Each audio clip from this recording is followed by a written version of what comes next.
My parents stood in my living room and handed my sister the keys to my house. "Your sister needs this place more than you do," my mother said, her voice smooth and practiced.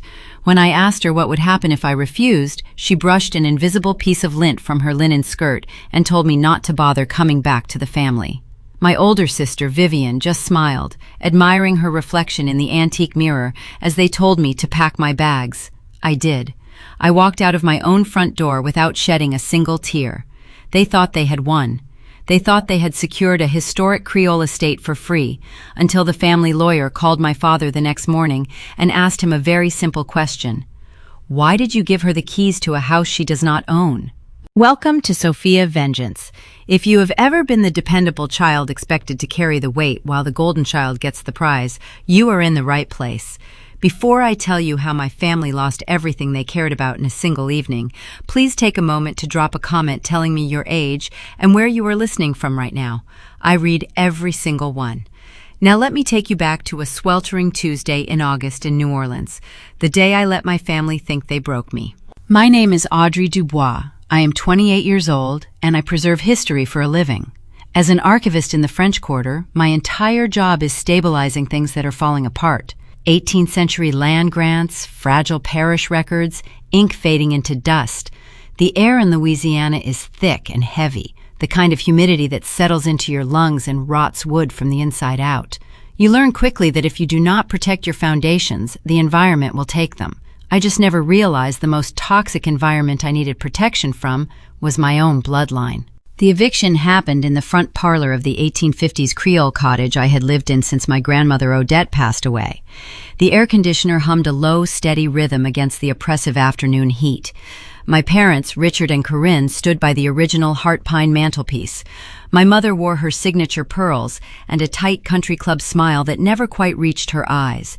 My father checked his silver wristwatch, treating the dismantling of my life like a brief appointment he needed to wrap up before his afternoon golf round. "Vivian is getting married in 6 months," my mother said. She let the words hang in the humid air, letting the implications settle. "She needs a proper estate to host the bridal events. An apartment simply will not do for the future Mrs. St. Clair." Vivian stood beside them. She traced a finger along the carved mahogany molding of the doorframe, already measuring the space for her own furniture. She had contributed $0 and 0 hours to the upkeep of the property. She had never scraped chipped paint or polished the original brass fixtures, but she held her hand out expectantly. My father reached into his pocket and dropped a spare set of keys into her palm. The metal clinked sharp and loud in the quiet room. The sound made my stomach pull tight, but I kept my breathing even. "You have always been fine on your own," my mother added. Her voice dripped with that specific brand of Southern maternal concern that disguises an insult as a compliment. "You are resourceful, Audrey. You will find a nice little loft closer to the archives. Your sister needs this, you understand." In a traditional Creole family, you understand, is not a question. It is a directive. It means shrink yourself so someone else can stretch out. I looked past my mother. Hanging on the cracked plaster wall behind my father was a 1920s Mardi Gras mask. It was molded from papier-mâché, painted in faded gold and deep violet, and adorned with brittle black feathers. Grandmother Odette had given it to me when I was 12. I could almost smell her signature jasmine perfume mixed with the scent of the old floorboards. Look behind the paint she used, to tell me her voice, raspy from decades of chicory coffee. People always wear their true faces underneath. My parents were wearing their true faces right then. They were stealing my home to fund a social performance for Vivian. They needed the prestige of this address to impress her wealthy future in-laws. And if I say no, I asked. I kept my voice low, stripping every ounce of emotion from my words. My mother stopped smiling. Her eyes went hard and dark. "If you want to ruin your sister's future," she said, her tone dropping to a whisper, "then do not bother coming back to this family. We cannot support someone so selfish." Vivian turned the keys over in her manicured fingers, her chin tilted up. They were waiting for a reaction. They wanted tears. They wanted a screaming match. They wanted me to fall apart so they could point their fingers and call me the hysterical, ungrateful younger daughter. If I fought back, I would be the villain ruining a wedding. I offered them nothing. I let the silence stretch out, watching my father shift his weight uncomfortably under my stare.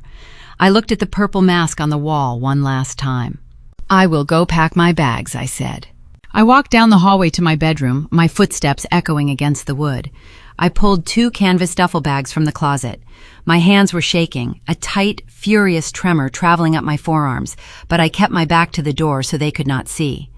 I packed my work clothes, my archival tools, and a handful of books. I did not take the antique silver. I did not take the crystal. I left the house exactly as they demanded. Because what my parents did not know was that walking out that front door was the first step in a trap that had been set 20 years ago. The sound of the brass zipper pulling closed sounded unnaturally loud in my bedroom. I moved with deliberate slowness, folding my linen shirts, organizing my specialized archival tools into their padded leather carrying case, my bone folders, my microspatulas, my neutralizing sprays. These were tools designed to save delicate things from decaying into dust. I was packing them away while my sister leaned against the doorframe, sipping from a glass of iced tea she had poured from my pitcher in my kitchen. I could hear the ice cubes clinking against the crystal glass, a casual, lazy rhythm that grated against my nerves like sandpaper.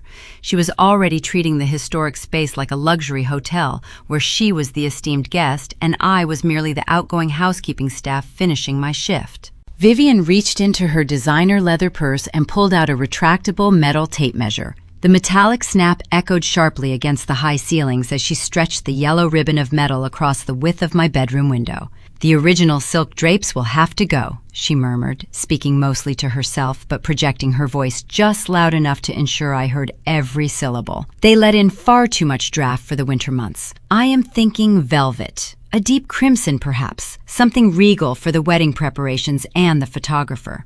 I did not look up from my canvas duffel bag. I kept my breathing even and slow, refusing to let my chest heave or my hands shake. I knew exactly what game she was playing. My family dealt exclusively in the currency of emotional explosions. They wanted me to scream. They wanted me to snatch the metal tape measure out of her manicured hand and demand she leave my room. If I did that, I would instantly become the volatile, unstable one. They could justify stealing my home by claiming I was unfit to maintain the peace of the family estate. So I gave them nothing. I gave them the terrifying, unreadable silence of a woman who is not losing a fight, but simply relocating her pieces on a chessboard they could not even see. I swung the heavy canvas bags over my shoulders and walked past Vivian without saying a single word. She stepped aside, a satisfied, triumphant smirk playing on her lips. She thought she had broken my spirit. The hallway of the cottage smelled of old cedar-dried lavender and beeswax polish, a scent I had spent years meticulously preserving. Every floorboard creaked with a familiar, comforting sound I knew by heart. At the end of the long corridor, right before the parlor entrance, hung a framed oil portrait of Grandmother Odette. The painting captured her in her late 60s, wearing her signature pearl choker, her dark eyes sharp, calculating, and knowing. My parents were still standing in the front parlor. I could hear their voices, a low, excited murmur, as they discussed high-end caterers and floral arrangements for the upcoming bridal events. They were not paying attention to me. They assumed I was defeated and fleeing with my tail between my legs. I paused in front of the oil portrait. My heart beat a steady, hard rhythm against my ribs, echoing in my ears. I reached my bare hand behind the heavy gilded wooden frame, my fingers brushing against the cool, rough plaster of the wall. I found the narrow gap between the antique wood and the wallboard. My fingertips closed around thick, textured paper. I slid it out smoothly, keeping my body angled to block the view from the parlor. It was a heavy, embossed envelope sealed with deep red wax that had darkened into a rich burgundy over the years. Odette had hidden it there a decade ago, telling me to only reach for it when the wolves finally came to the door. I slipped the envelope into the side pocket of my duffel bag, smoothing the canvas fabric over it so it lay flat and invisible to the naked eye. I walked into the parlor, standing before the heavy mahogany front door. My father looked up from his phone, clearing his throat, his posture stiffening as if expecting a final, desperate plea for mercy. My mother simply adjusted her diamond earrings, her face a mask of polite indifference. I reached for the brass doorknob, turned it, and walked out into the suffocating Louisiana heat. I did not slam the door. Slamming a door shows anger and lack of control. I closed it softly, making sure the heavy metal latch clicked into place with a definitive, chilling finality. The drive out of the French Quarter felt surreal, like moving underwater. The vibrant jazz music spilling from open tavern doors and the clatter of horse-drawn carriages faded into the distance as I merged onto the interstate highway. The sky bruised into a deep, stormy purple, typical of late summer evenings in New Orleans. The thick humidity pressed against the windshield.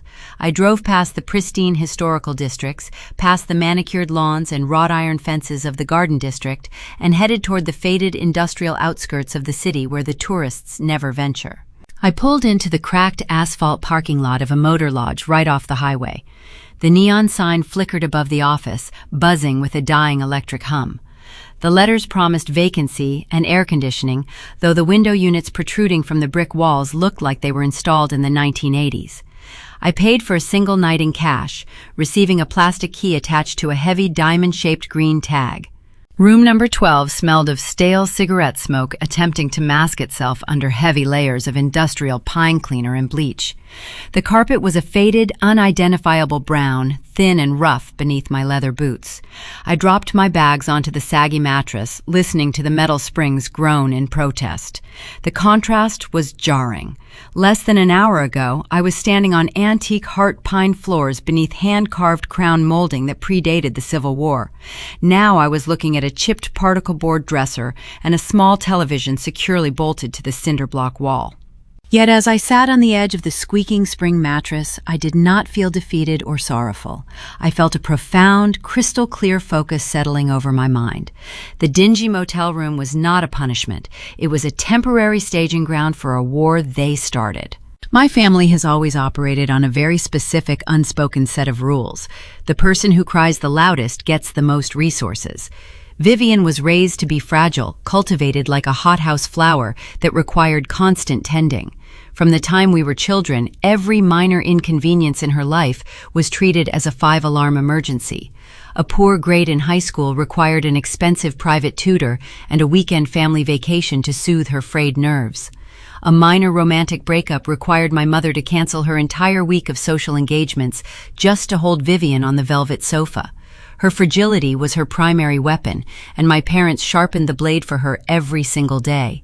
Because I did not cry, because I fixed my own problems, funded my own education, and paid my own bills, I was deemed invulnerable. My stability was treated as a natural resource they could mine whenever Vivian ran out of her own.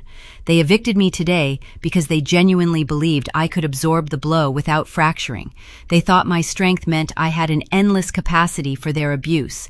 They mistook my independence for a willingness to be sacrificed on the altar of my sister's insatiable ego. I unzipped the side pocket of my canvas duffel bag and pulled out the heavy embossed envelope.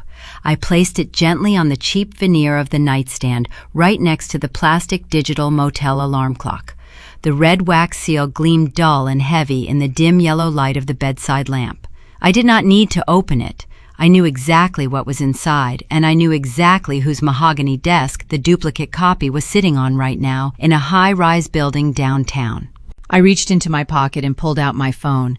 The screen cast a pale blue glow across the dark, stuffy room. I opened the clock application and set a new alarm. 9 o'clock in the morning, sharp. I plugged the phone into the wall charger, letting it rest right beside the grandmother's envelope. My mother had told me not to bother coming back to the family. She thought those words were a heavy deadbolt turning on a door, shutting me out in the cold forever. She did not realize I was the one holding the actual master key. The victory my parents were celebrating back in the French Quarter, the champagne they were likely pouring right now to toast Vivian's new estate, was nothing but a fragile illusion. It was a house of cards, constructed entirely out of their own boundless arrogance. I leaned back against the stiff motel pillows, listening to the relentless rattling hum of the window air conditioning unit, and waited for the morning to come. I knew my father was a man of strict routine. He took his black coffee at 8:30. He answered his important business calls right at 9. The trap was set, the bait was taken, and the jaws were primed. All I had to do was let the sun come up. The digital clock on the veneer nightstand flipped to 8:45 in the morning. The red neon numbers cast a harsh glare across the dim, stuffy confines of Motel Room 12. I sat on the edge of the sagging spring mattress, already dressed for the day, in a tailored navy blazer and sensible leather loafers. In my hands I held a lukewarm cup of bitter black coffee from the lobby downstairs, feeling the thin styrofoam yield under my grip. I did not turn on the television. I did not check my emails. I just sat in the quiet and watched the minutes tick by, waiting for the inevitable collision. I knew the exact choreography of my parents' morning routine. For 20 years I had watched it unfold with militant precision, and I knew precisely where they would be standing when the ground fell out from under them. Richard Dubois, my father, always took his breakfast in the sunlit conservatory of their Garden District home. I could picture the space perfectly in my mind. The morning sunlight would be filtering through the mature moss-draped live oaks outside, casting long, dappled shadows over the imported Spanish terracotta floor tiles. He would be wearing his crisp linen trousers and a silk robe tied neatly at his waist, reading the financial section of the newspaper, with a silver spoon resting by his porcelain saucer. My mother Corinne would be nearby, arranging fresh-cut magnolias in a crystal vase, already plotting the exclusive guest list for Vivian's upcoming bridal shower. They were likely basking in the warm afterglow of their perceived victory. They thought they had orchestrated the perfect real estate coup, securing a historic asset in the French Quarter without spending a single dime of their own money. At exactly 9 o'clock, the law offices of Thomas & Sterling opened their heavy oak doors in the downtown business district. Thomas was a seasoned estate attorney, a man who possessed the dry, ruthless efficiency required to handle old Southern money and all the ugly buried secrets attached to it. Grandmother Odette hired him 2 decades ago for a very specific reason. She recognized the creeping rot in my father's character long before I was old enough to understand it. She saw a man who valued appearance over substance, a man who would gladly sell his own mother's heritage just to maintain his fragile standing at the local country club. At 9:05, my phone remained silent on the motel nightstand, but I knew another phone was ringing miles away. Thomas told me the exact details of this conversation later, and the memory of his recount still brings a profound sense of satisfaction. My father answered his cell phone with a jovial, booming tone, expecting a routine check-in regarding the estate taxes. Thomas did not exchange pleasantries. He asked my father to clarify a disturbing rumor he had heard from the local Historic Preservation Board. Richard, swelling with pride, boasted that he had just settled the family estate matters. He proudly announced he had transitioned the Creole cottage into Vivian's possession to prepare for the lavish St. Clair wedding events. He bragged about how efficiently he had handled the stubborn younger daughter, pushing me out so the rightful golden child could flourish. He expected the attorney to offer his congratulations on a tidy family resolution. Thomas let the silence stretch over the phone line. He let my father sit in his own smug satisfaction for 3 full seconds before asking a question that shattered their entire reality. Richard Thomas said, his voice cold and flat like smooth stone. "Why did you hand over keys to a house you do not own?" My father chuckled a dismissive, patronizing sound, assuming the lawyer was confused. He cited his position as the patriarch of the Dubois family. He assumed the property deed passed automatically to him upon Odette's passing, as was tradition in his archaic patriarchal worldview. Thomas corrected him with the surgical precision of a seasoned litigator. Grandmother Odette had bypassed my parents entirely. Recognizing their superficial greed and their tendency to coddle Vivian while punishing me, she drafted an ironclad blind trust. She placed the deed to the historic French Quarter cottage directly into my name the moment I turned 25.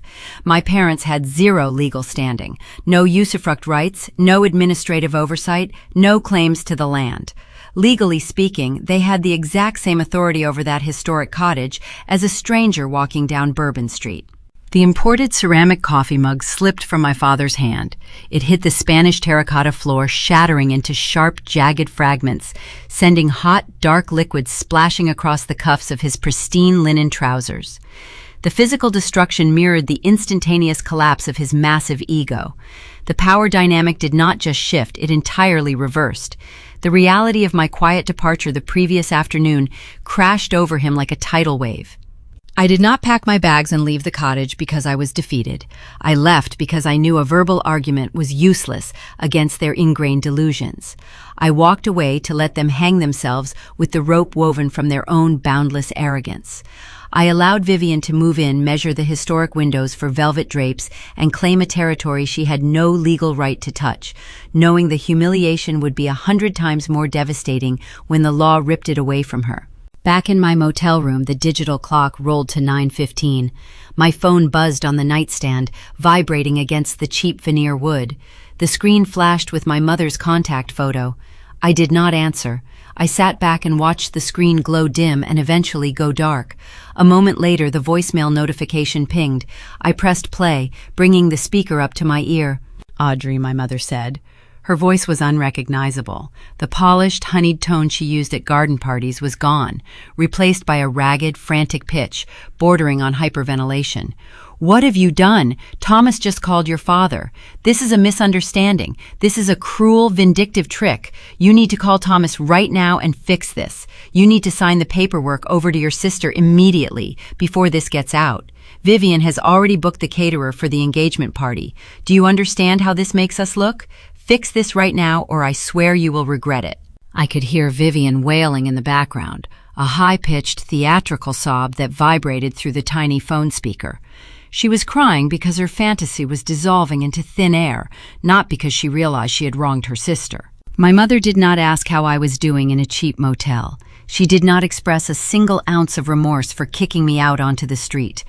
Her only concern was the preservation of her pristine public image. She was terrified of looking foolish in front of her high society friends. The threat at the end of her message lacked any real teeth. You cannot threaten someone after you have already fired your worst weapon and missed the target. I tapped the glass screen and deleted the voicemail. The digital trash bin swallowed her panic, leaving my inbox clean and silent. I stood up, smoothed the wrinkles from my navy blazer, and picked up my leather archival briefcase. It was time to go to work. I had a job waiting for me at the archives, stabilizing fragile historical artifacts that actually mattered. My family was no longer my responsibility. They were now a liability they created entirely for themselves. Let me pause here and ask you something. If you held the ultimate trump card against toxic family members who were actively trying to ruin your life, what would you do? Would you warn them before they made their move, hoping to salvage the relationship? Or would you stand back in total silence and let them make utter fools of themselves on a public stage? Drop your answer in the comments below, because the choices we make in the dark define who we become in the light. I walked out of room number 12 and drove toward the French Quarter, assuming the legal reality would force my family into quiet submission. I assumed a seasoned attorney telling them they had no legal rights would be the definitive end of the war. But I vastly underestimated the depths of their desperation. If they could not legally steal the house, they decided they would destroy the reputation of the person who owned it. By lunchtime, my mother began dialing every aunt, uncle, and prominent socialite in the parish, spinning a web of lies so venomous it would make my blood run cold. The sun was beating down relentlessly over Chartres Street as I parked my car near the historic New Orleans collection. In the Deep South, specifically within the tight social web of old Creole families' reputation, is treated like gold leaf. It is delicate, highly valued, and easily tarnished if you let the wrong hands touch it. My mother knew this better than anyone. She understood that if you cannot win a legal battle in a courtroom, you win the psychological war in the parlor rooms, church pews, and garden club luncheons. By mid-morning, while I was inside the air-conditioned basement vault, carefully unrolling a fragile municipal map from 1840, my mother was unleashing a phone campaign across 3 parishes. She called my aunts, my uncles, my cousins, and every prominent matriarch listed in the local social register. She did not raise her voice. She did not sound angry. She played the role of a grieving, betrayed mother with terrifying skill. The narrative she crafted was precise and lethal. She told everyone that during Grandmother Odette's final weeks, while the poor woman was frail and confused on her deathbed, I had secretly brought in an outsider notary. She claimed I manipulated an elderly woman into signing over the family crown jewel, bypassing the entire family through a deceptive scheme. To make the story even more monstrous, she added that the moment Odette passed, I held on to the property in secret, waiting until my sweet sister Vivian announced her engagement before throwing her and my parents out onto the street. Her narrative spread through the community like swamp fire after a dry spell. By 11 in the morning, my phone was vibrating continuously in my pocket, with text messages from relatives I had not spoken to in years. Cruel, scolding messages questioning my morals, accusing me of elder abuse, and demanding I hand over the keys to save my soul. I kept my phone on silent, burying it deep inside my briefcase, but the digital exile had already begun. At noon, I stepped out of the archives to get fresh air and grab a cold drink from a small courtyard cafe 2 blocks away. The humidity hung like a damp towel over the cobblestone street. I walked through the iron gates of the patio, ordering an iced coffee at the counter. As I turned to find a shaded table, I saw Evelyn St. Pierre sitting under a green canvas umbrella with 3 other women from the church altar guild. Mrs. St. Pierre was the undisputed gatekeeper of local social standing, a woman whose favor my mother had spent 30 years cultivating. As our eyes met across the brick courtyard, Mrs. St. Pierre did not offer her usual warm smile. Her lips pressed into a thin, pale line. She deliberately picked up her linen napkin, wiped her mouth, and turned her chair around, placing her back entirely toward me. The movement was slow, calculated, and loud in its dismissal. She leaned across the wrought iron table toward her companion, her voice rising just enough to carry clearly over the hum of the patio fountain. "It is terrifying how cold a child can be," she said, her words dropping like ice into the warm afternoon air. "To take advantage of poor Odette on her deathbed and then leave her own sister with nowhere to host her wedding. Some people have no heart at all." The words stung, a sudden heat rising up my neck to burn behind my ears. My hand tightened around the plastic cup of iced coffee until the lid flexed. Every instinct in my body screamed at me to march over to her table and pull out my phone and show her the legal trust documents dated 5 years before Odette ever fell ill. I wanted to tell the truth until my throat was raw. I wanted to force them to see that I was the one who had been tossed aside like garbage. But I stood still. I took a slow breath of the humid air, letting the heat cool down inside my chest. I knew the rules of the game my mother was playing. If you fight a rumor with emotional pleas, you only feed the fire. People in those social circles do not want evidence, they want drama. They prefer a tragic story about a scheming daughter over the boring reality of a greedy parent who failed to secure an inheritance. Arguing with my mother's public performance would only make me look guilty and defensive. I walked back to the archives in silence, carrying the heavy weight of being the designated family villain. Returning to the archive vault felt like stepping inside a fortress. The air inside was strictly climate-controlled, at 65 degrees and 45% humidity. The smell of old paper, leather bindings, and iron gall ink filled my lungs, grounding me. In my profession, you quickly learn that documents do not lie to protect someone's feelings. They do not rewrite history to win social approval. A deed signed, sealed, and recorded in the city clerk's office remains true, regardless of how many garden club phone chains try to deny it. I sat at my work table pulling on a pair of white cotton gloves to handle a historical parish ledger. Being the family scapegoat was not a new role for me. It was a position I had held since childhood. When Vivian dropped out of her first private university because she spent her tuition money on a trip to Europe, my mother told the family that the stress of my academic achievements had put too much pressure on her golden child. When Vivian wrecked her first car while texting, my father blamed me for borrowing the family vehicle earlier that week and altering the mirror adjustments. I was the convenient rug under which every family scandal was swept. Accepting that people will believe a lie about you is one of the hardest things a human being can endure. It requires killing the part of yourself that desperately wants to be understood. I had to let my aunts think I was a monster. I had to let the church community whisper behind my back. Protecting my long-term strategy meant enduring short-term isolation. I told myself that the truth was sitting in a steel vault in Thomas's downtown office, waiting for its moment to be read in a real court of law. The afternoon dragged on with a quiet, heavy tension.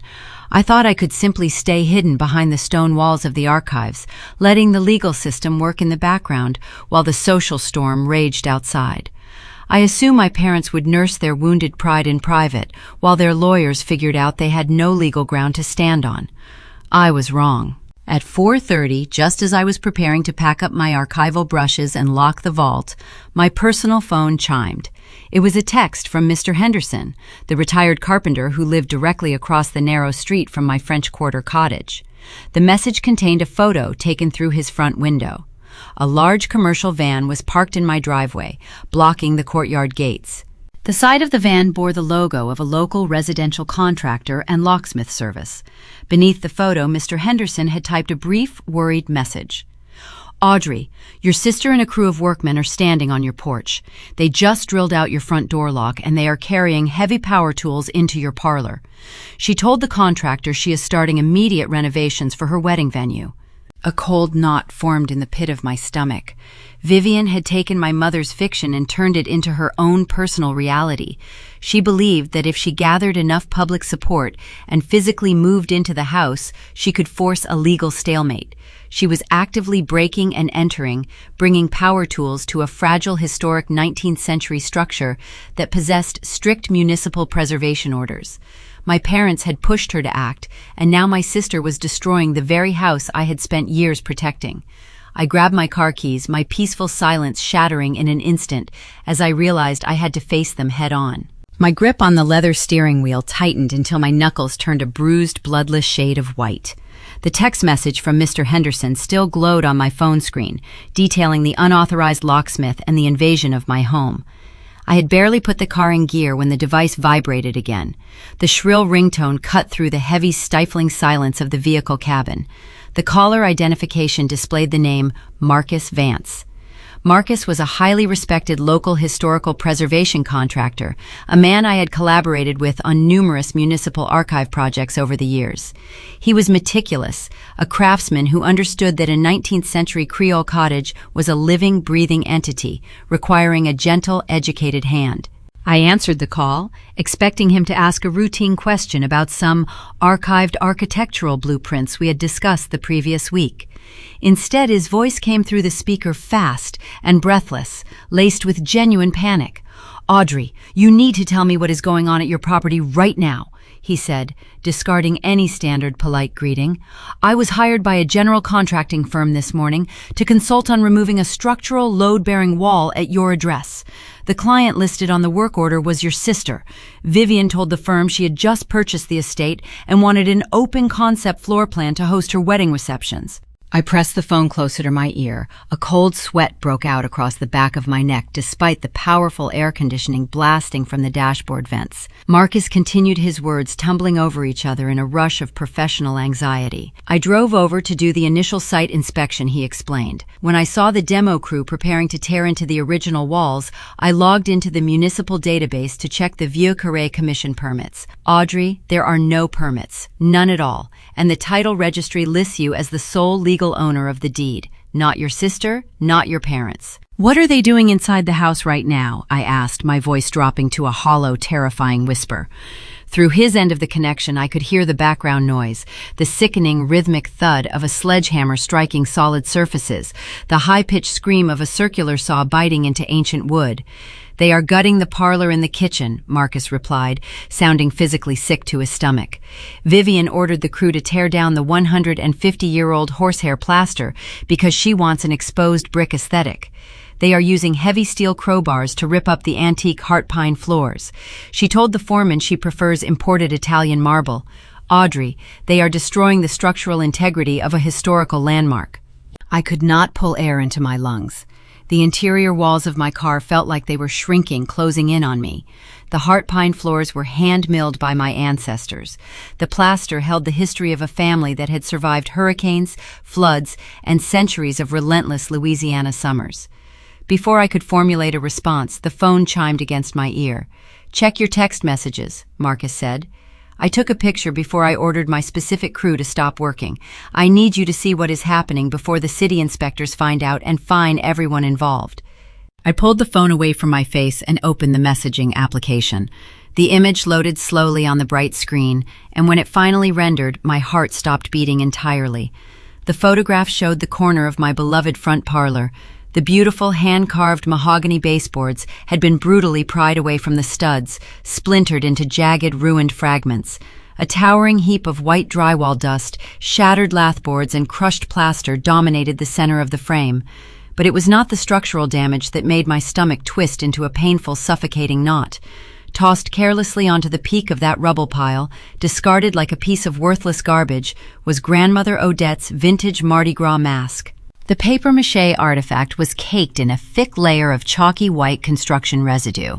The deep violet and faded gold paint was scratched and gouged.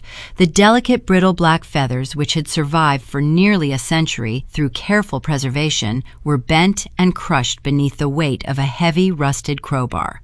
That single image struck a chord so deep inside my chest it physically ached. That mask was not merely a decorative wall hanging. It was the physical embodiment of the only person in my bloodline who had ever seen my true worth.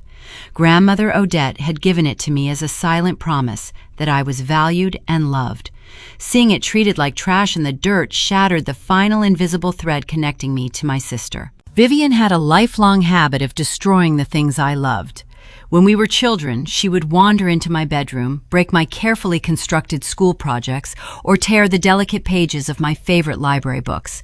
She would always summon crocodile tears on command, claiming it was a tragic accident. My mother would then force me to apologize for making my fragile older sister feel guilty.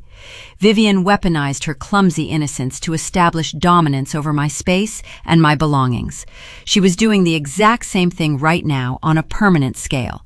She was erasing my history to build a monument to her own vanity, assuming I would simply absorb the loss the way I always did. Passive resistance was no longer a viable option. Staying silent and waiting for the lawyers to sort out the deed dispute would take days. By the time a judge reviewed the paperwork, the interior of the cottage would be a gutted, unrecognizable shell. My grandmother's physical legacy would be loaded into a commercial dumpster and hauled to a local landfill. I told Marcus to pull his men off the property immediately. I warned him that he needed to protect his contracting license from the severe legal fallout that was about to hit that address. I ended the call and tossed my phone onto the passenger seat. I did not drive toward the French Quarter. Confronting Vivian in the middle of a construction zone would only give her the dramatic screaming audience she craved. She wanted a sisterly brawl among the dust and debris to prove I was unstable. I refused to grant her that twisted satisfaction. I looked down at my sensible leather loafers and decided they were wholly inappropriate footwear for the battlefield ahead. I reached into the trunk of my car, unlacing the loafers and pulling on a pair of heavy steel-toed work boots I kept for remote archival site inspections. I tied the thick laces with tight, methodical precision.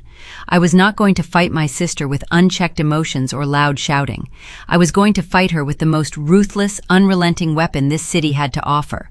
I put the car in gear, merged into the heavy afternoon traffic, and drove directly toward the Municipal City Planning Office. The Municipal Planning Office in downtown New Orleans is a sprawling labyrinth of fluorescent lights, scuffed linoleum floors, and endless rows of gray steel filing cabinets. To most citizens, it is a soul-crushing bureaucratic nightmare. To an archivist, it is a familiar battlefield. I walked through the heavy glass double doors, the thick rubber soles of my steel-toed work boots squeaking slightly against the polished floor.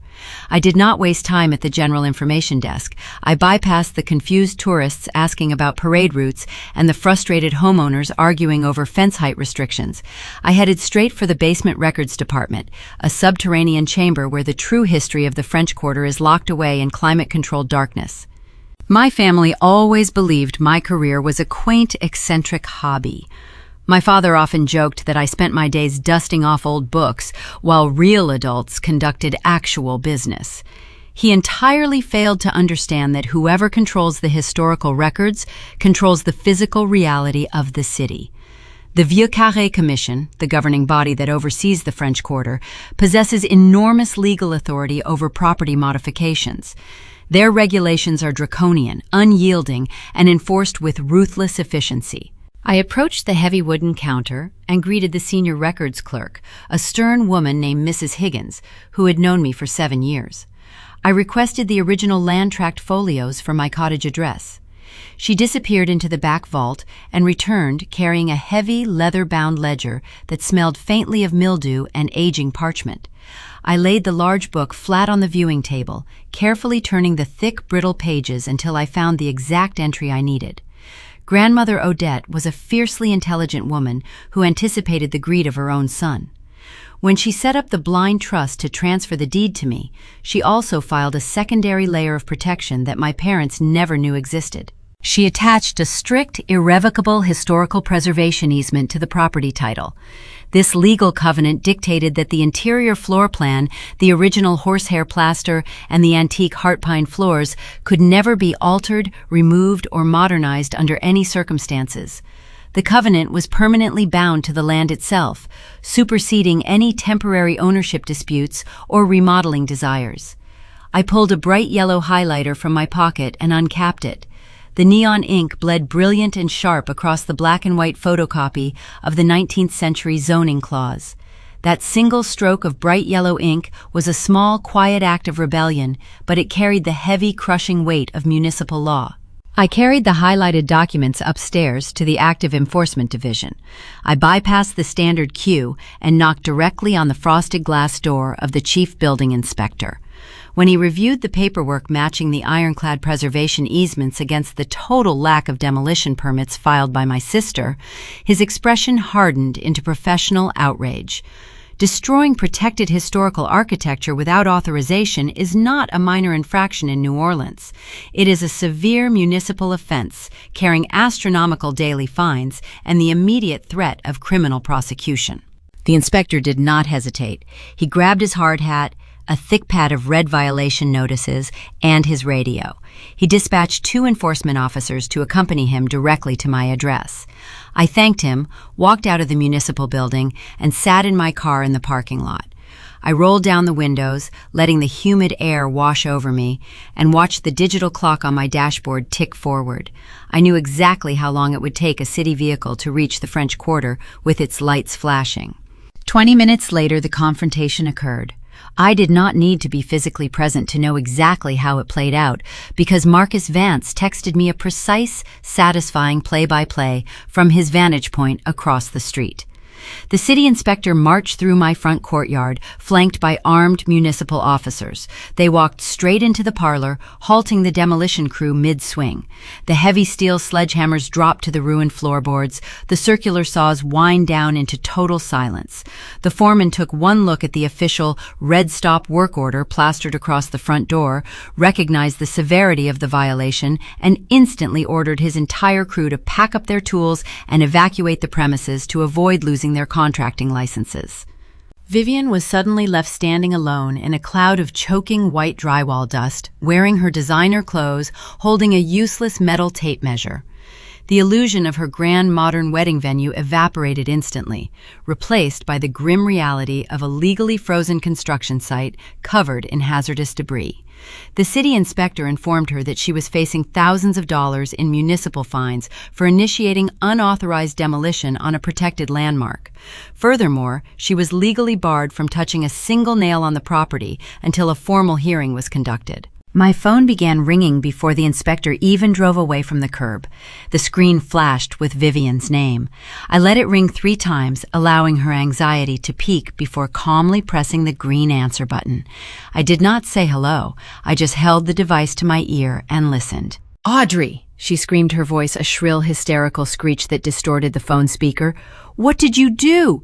The city just kicked my crew out of the house. They slapped a bright red sticker on the front door and told me I am facing criminal fines. I have caterers coming to measure the kitchen tomorrow morning. You ruined my dream. You are doing this on purpose because you are jealous of my wedding. You have to call them back and tell them it was a mistake. Tell them you gave me permission to remodel." I sat in the quiet interior of my car, feeling my heart beat with a steady, relaxed rhythm. I did not absorb her panic. I did not match her elevated, hysterical volume. My parents had trained her to believe that whoever yelled the loudest won the argument. I was breaking that lifelong conditioning right now. I responded using a tone that was devoid of emotion, stripping away all the familial baggage and speaking purely in cold, hard facts. There is no mistake, Vivian, I said smoothly. You initiated an illegal, unpermitted demolition on a historically protected landmark. The Vieux Carré Commission does not care about your wedding caterers, and they do not care about your dreams. You violated a 19th century preservation easement attached to the deed. You are currently trespassing on my legally owned property, and if you attempt to remove that red stop work sticker or hire another crew, I will have the municipal officers arrest you for trespassing and vandalism. Pack up your color swatches and get out of my house. I disconnected the call before she could formulate another screaming response. The line went dead, leaving a thick, deeply satisfying silence in its wake. The power dynamic had been entirely neutralized. She tried to use emotional warfare and social manipulation to steal my heritage. I used precision intellect and bureaucratic law to build an impenetrable wall around it. This is the ultimate power of separating your emotions from your strategy. Let me stop here and ask you a very important question. Have you ever used your specific professional skills or your deep knowledge of a system to firmly shut down a toxic family member? Did you use facts and paperwork to defeat their emotional manipulation? Tell me about your victory in the comments section below, because sometimes the best revenge is simply doing your job perfectly. I put my car in gear and drove back toward the archives, feeling a profound sense of closure. I mistakenly believed that weaponizing the city government against my sister would finally force my parents to accept defeat. I thought the threat of high financial penalties would make them retreat back into their Garden District mansion and leave me alone. I failed to realize that cornering a desperate, prideful animal only makes it more dangerous. My parents were not preparing to surrender. They were preparing to bring the war directly to the one place I felt safest. The Preservation Laboratory is located on the second floor of the Archives building. It is a quiet sanctuary. The climate is strictly regulated. The windows are tinted to prevent ultraviolet light from fading the fragile ink of the centuries-old manuscripts. The only sounds are usually the soft turning of delicate pages and the low hum of the ventilation system. I sat at my drafting table, wearing my white cotton gloves, using a microspatula to flatten the curled edges of a Spanish colonial land grant from 1762. This document had survived fires, floods, and multiple wars. It required patience and a gentle touch. It was the exact opposite of my family. My heart rate was finally returning to a normal rhythm after the confrontation at the municipal office. I believed I had secured a perimeter. I assumed the stop work order would force my parents to retreat and regroup behind the closed doors of their Garden District mansion. I underestimated the sheer blinding panic of people who realize their carefully constructed illusion is crumbling.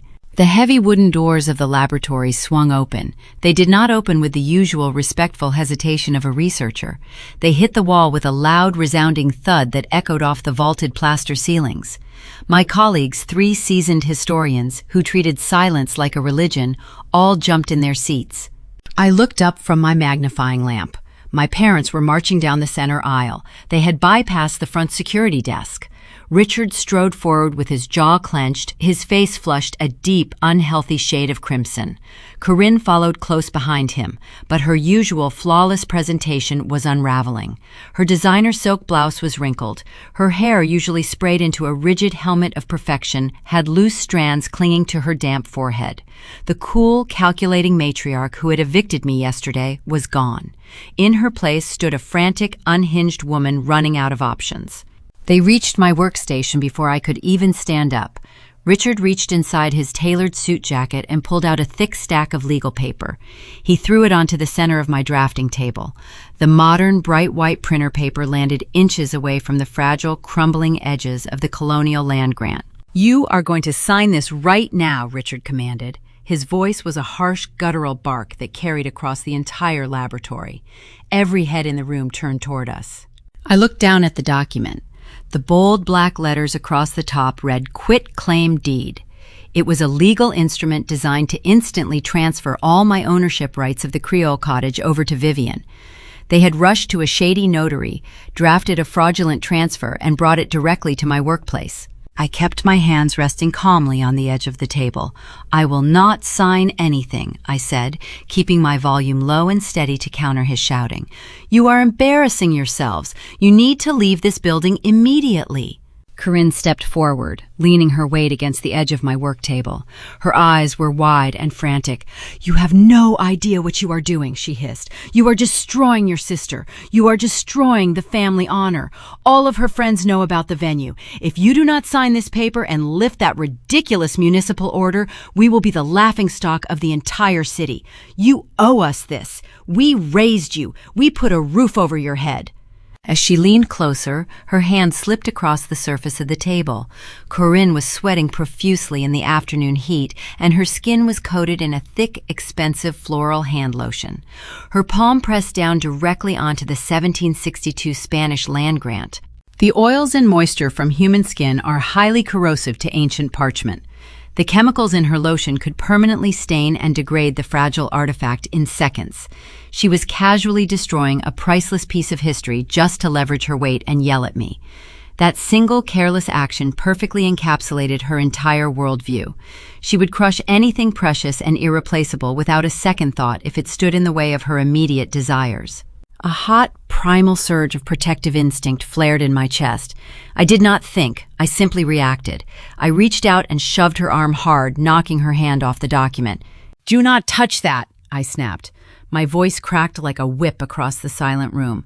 Corinne stumbled backward, her heels skidding on the polished floor. She gasped, bringing her hand up to her chest as if I had burned her. Her eyes widened in genuine shock. In 28 years, I had never raised my voice to her. I had certainly never laid a hand on her. I had always absorbed their cruelty with a stoic, silent endurance. The sudden physical boundary I just enforced shattered her illusion of control. "You little brat," Richard snarled, stepping forward with his fists clenched at his sides. "How dare you put your hands on your mother?" Before he could cross the remaining distance between us, a new voice cut through the tension. "Is there a physical threat occurring in my laboratory?" the voice asked. Mr. Caldwell, the director of the Preservation Archives, stepped out of his corner office. He was a tall, imposing man who brooked zero nonsense when it came to his staff or his artifacts. He held his desk phone in his hand, his thumb resting over the keypad.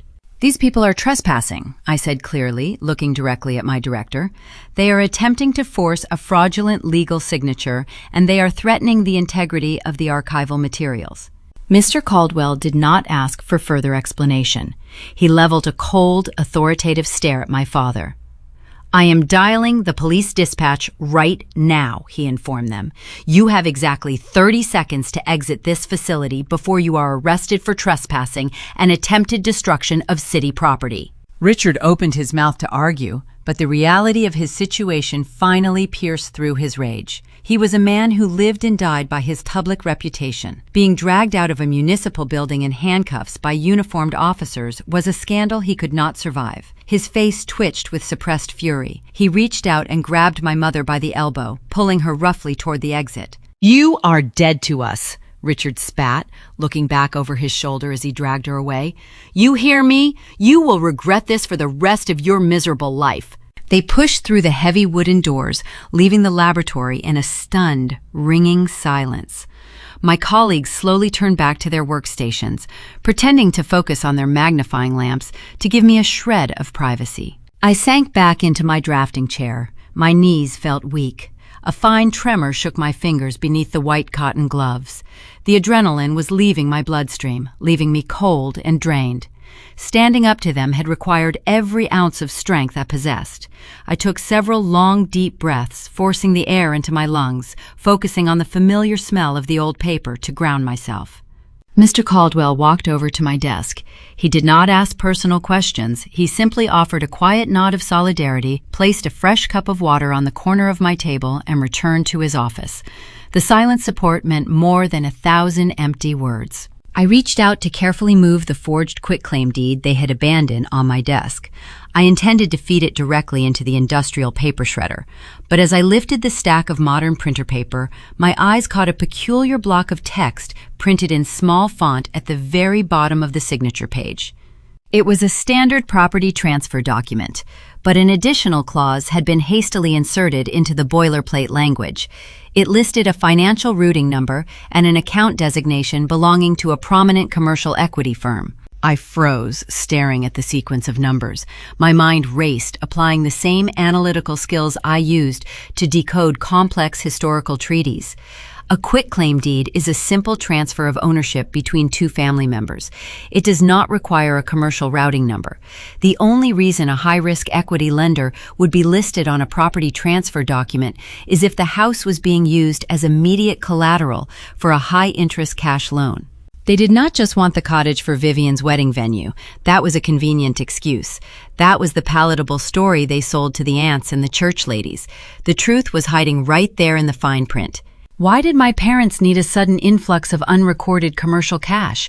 What were they hiding behind their country club smiles and their designer clothes? The answer to that question was the key to breaking their power forever, and I was going to dig until I found it. The sequence of numbers at the bottom of that forged quitclaim deed burned themselves into my memory. I sat at my drafting table for a long time after my parents fled the laboratory, staring at the empty space where they had stood. My hands eventually stopped shaking. The adrenaline drain left me feeling hollow and exhausted, but my mind was sharpening into a fine, razor-thin point. I carefully logged the Spanish colonial land grant back into the climate-controlled vault, securing the heavy steel door. I walked over to my digital research terminal and sat down. People often assume that secrets are kept safe by locked doors or whispered conversations.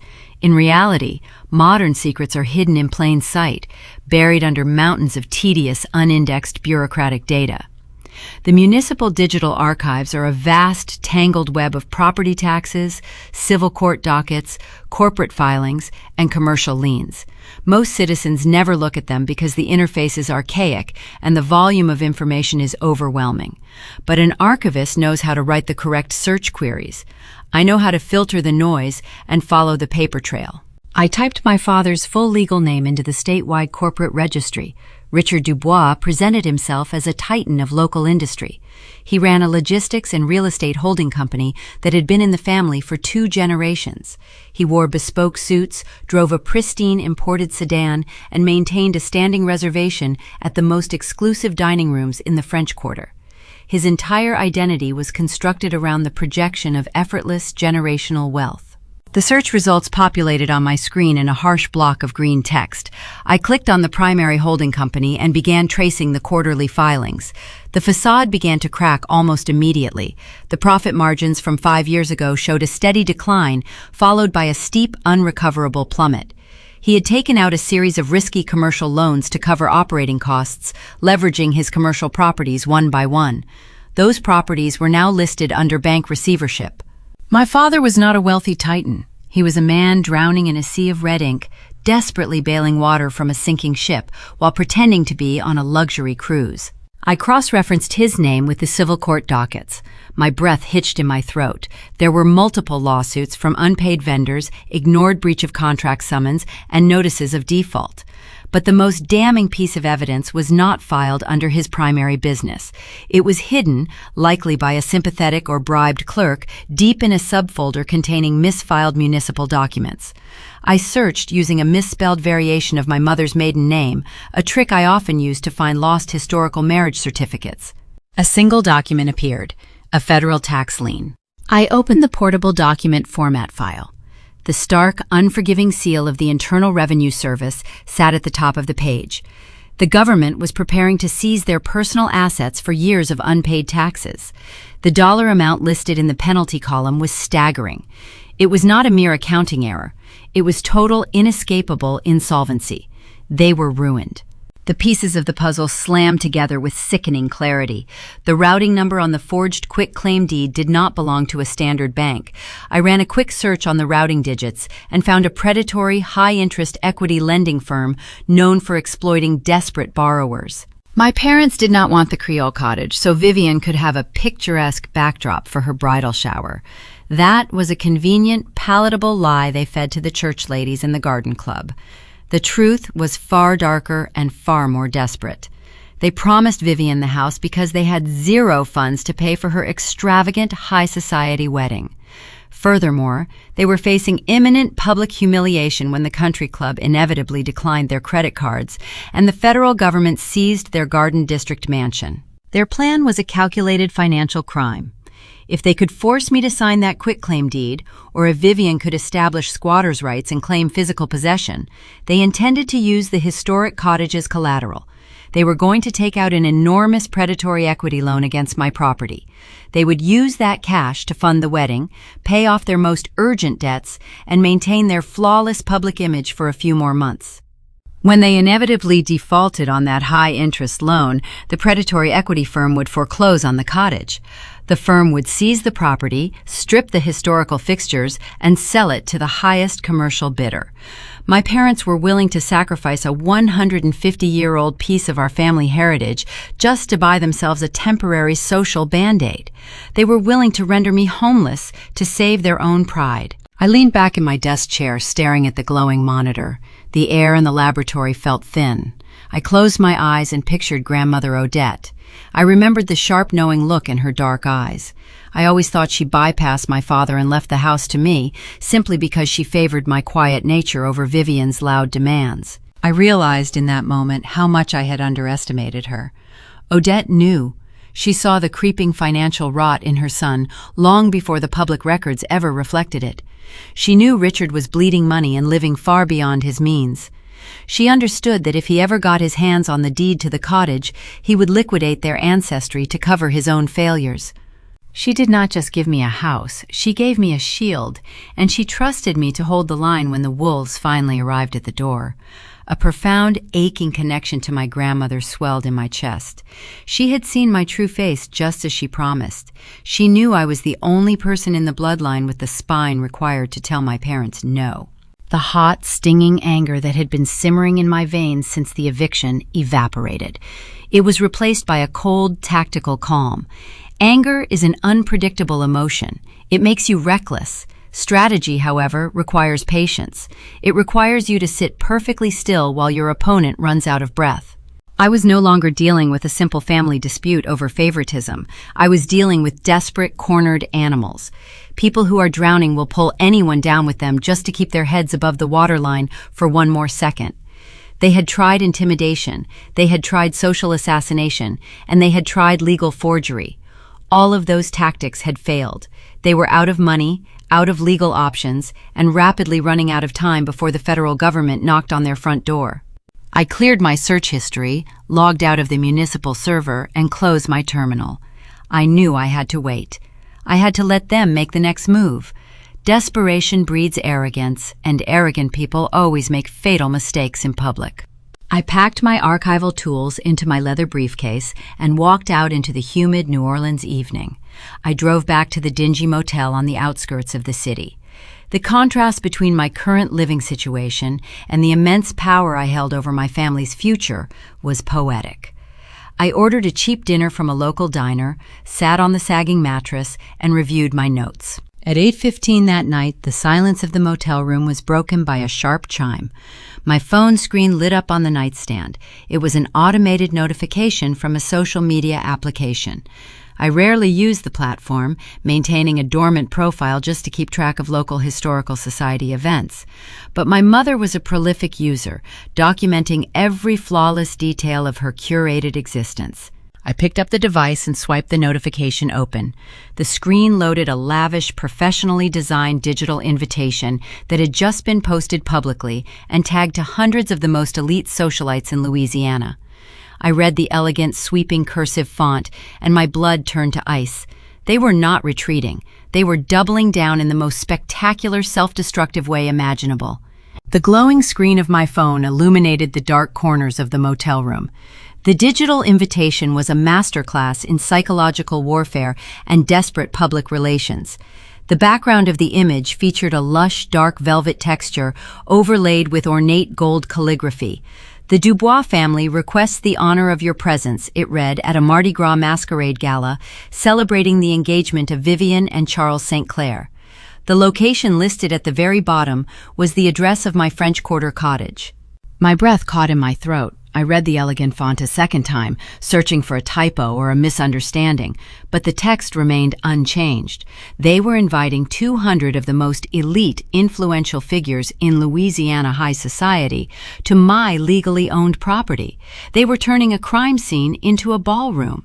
The logic behind their audacious maneuver clicked into place with chilling precision. My parents were bankrupt and out of time. They could not secure a traditional mortgage, and their attempt to forge a quitclaim deed had failed in the archives laboratory. They needed a way to convince that predatory equity lending firm that they possessed total, undisputed control over the estate. In the insular, prestige-obsessed world of Creole high society, perception often overrides legal reality. If my father hosted a lavish event, pouring champagne for local politicians and potential investors in the parlor of that historic cottage, he would project an aura of untouchable wealth. He was intending to use the sheer momentum of social validation to establish physical possession. He was betting that once the entire town saw Vivian hosting her gala, the lenders would sign the loan paperwork without looking too closely at the underlying deed. It was a breathtakingly arrogant gamble. They were attempting to fake it until they made it, using my heritage as their collateral. The full weight of their insult arrived the following afternoon. I was sitting at my drafting table in the preservation laboratory, cataloging a stack of 19th century merchant logs, when the front desk security guard walked into the room. He handed me a thick, square envelope that had been delivered by a private courier. I knew who sent it before I even turned it over. The heavy ivory paper felt expensive and rough under my fingertips. The back of the envelope was sealed with a pool of deep violet wax, stamped with the Dubois family crest. It was the exact shade of purple used on Grandmother Odette's vintage mask. I broke the wax seal, the brittle material snapping loudly in the quiet laboratory. Inside was a physical copy of the gala invitation, printed on thick cardstock with raised gold foil lettering. There was no handwritten note, there was no apology. The invitation itself was the message. My mother had paid a courier to hand-deliver this to my workplace, simply to show me that she was moving forward. She assumed I was too weak, too passive, and too deeply conditioned to actually stop her from throwing a party. She thought the stop work order I filed with the city was the limit of my courage. I placed the gold-foiled card next to my magnifying lamp. My phone buzzed in my pocket. I pulled it out and opened my social media application. Vivian was flooding her timeline with real-time updates. The stop work order legally prevented her from tearing down walls or ripping up floorboards, but it did not prevent her from carrying furniture through the front door. She posted a video of a premier luxury catering company carrying silver chafing dishes and crystal champagne flutes into my courtyard. She posted a photograph of florists draping thick garlands of white roses and green ivy over the original heart pine mantelpiece. She was standing in the center of my parlor, wearing a designer silk dress, holding a clipboard, and pointing at the ceiling while decorators hung sheer fabric to hide the dust from the halted demolition. The sheer audacity of the visual evidence threatened to overwhelm my rational mind. A hot, tight pressure built behind my eyes. They were trespassing. They were mocking the law, and they were mocking me. My phone rang. It was Marcus Vance, the preservation contractor who had tipped me off to the demolition earlier that week. He had seen Vivian's posts. His voice was tight with righteous indignation. "Audrey, you need to call the Orleans Parish Sheriff right now," Marcus urged, his tone sharp and urgent. "You have the deed. You have the city stop work order. They are bringing commercial vendors onto a legally frozen site. Call dispatch, send squad cars to the house, and have your sister dragged out of there for trespassing. Shut this down before they serve a single appetizer." My colleagues in the laboratory had noticed the gold invitation on my desk. When they realized what my family was planning, they echoed Marcus. They told me to nip it in the bud. They wanted me to protect my space and enforce my boundaries immediately. I held the phone to my ear, listening to Marcus demand justice on my behalf. My thumb hovered over the keypad, ready to dial the emergency dispatch number. The adrenaline spiked in my blood. It would be so easy to make the call. It would be immensely satisfying to watch a uniformed officer force the florists and caterers to pack up their white roses and leave my sister crying in the empty courtyard. But I paused. I closed my eyes and engaged the analytical part of my brain, the part trained to look at the long-term preservation of an artifact, rather than the immediate gratification of a quick fix. If I called the police right now during the planning phase, what would actually happen? The officers would arrive and tell the decorators to leave. My parents would be embarrassed, yes, but they would spin the narrative. My mother would call her wealthy friends and claim there was a minor municipal permitting misunderstanding. She would pivot. She would find another venue. She would scramble and find another way to trick the equity lenders into giving them the cash they desperately needed to avoid federal tax seizure. Interrupting them now would only give them a chance to survive. It would give them the opportunity to retreat, recalibrate, and come after me again from a different angle. If you want to catch a rat, you do not snap the trap shut while it is only sniffing the cheese. You have to wait until it is standing entirely inside the mechanism. My parents were funding this opulent gala using the last dregs of their depleted credit, or perhaps borrowing against the promise of the pending equity loan. They were burning their final life rafts to build this stage. I realized that if I let them build it, if I let them gather every important politician, investor, and socialite in Louisiana into that single room, I would have the perfect audience for their destruction. I did not want to hand them a mere trespassing citation. I wanted to hand them an inescapable public execution of their social standing. I wanted the people they were trying to impress to witness the exact moment the illusion shattered. I thanked Marcus for his concern, assured him I had a plan, and ended the call. I did not dial the police. I took the heavy gold-foiled invitation, placed it gently into my leather archival briefcase, and closed the brass latches. Let me ask you a question. If the people who ruined your life were throwing a lavish party in your stolen home, what would you choose? Would you snap immediately, calling the authorities to shut down the catering trucks and secure a quick, quiet victory? Or would you force yourself to sit in the dark, playing the long game, waiting for the room to fill with their most esteemed guests before you drop the match? Tell me your strategy in the comments, because the restraint required to stay silent is the hardest thing I have ever endured. I walked out of the preservation laboratory that afternoon with a singular focus. The gala was scheduled to take place in exactly 3 weeks. That gave me 21 days to construct an airtight legal fortress. My parents thought they were using the event to establish undeniable public possession of my estate. I was going to use it to ensure they could never show their faces in the French Quarter again. I started my car and drove toward the downtown business district, heading straight for the law offices of Thomas and Sterling. I needed to see the original estate boxes Grandmother Odette had left in their vault. I knew there was a missing piece to this puzzle, a final weapon she had prepared for me, and I was going to find it. The polished granite floors of the downtown high-rise building echoed beneath my heavy work boots. The law offices of Thomas and Sterling occupied the entire 34th floor, offering sweeping views of the winding Mississippi River. The air up there felt different. It was filtered, cool, and expensive, entirely detached from the humid desperation of the French Quarter streets below.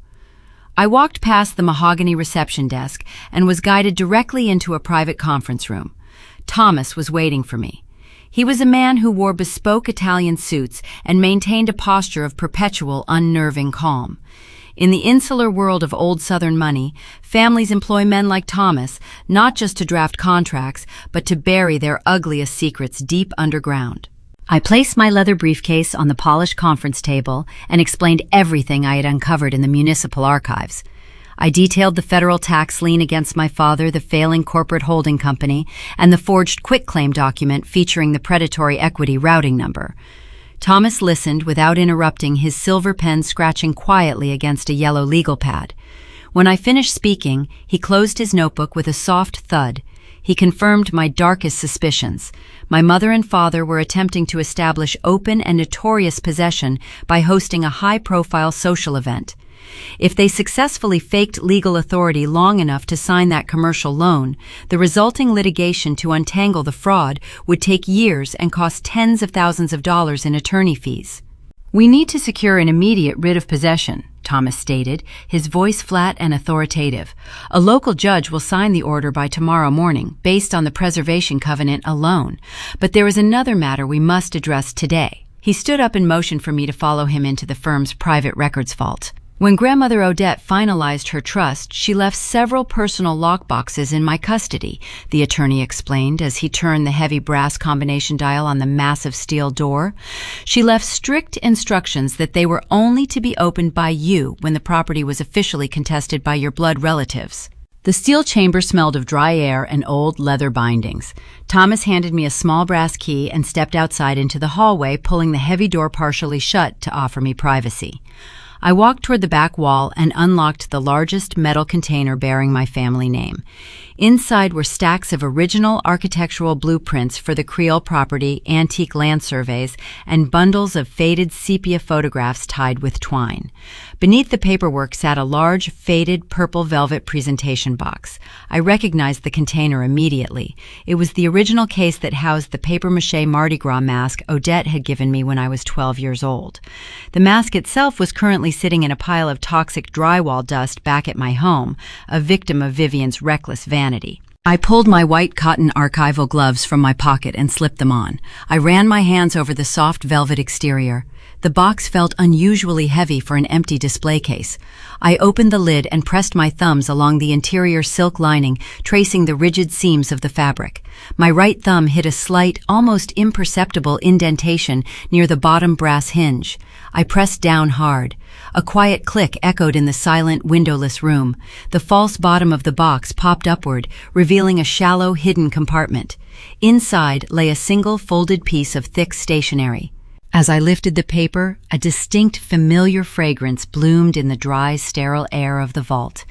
It was the unmistakable scent of night-blooming jasmine, my grandmother's signature perfume. The aroma hit my senses with the force of a physical blow. The moisture pooled hot and fast in my eyes, blurring my vision. The smell bypassed my logical brain and transported me straight back to my childhood. I could vividly remember sitting on the front porch during sticky summer evenings while Odette brushed my hair and told me stories about the fierce, uncompromising women who built our city. She always smelled of jasmine and sweet tea. I blinked away the tears and carefully unfolded the heavy parchment.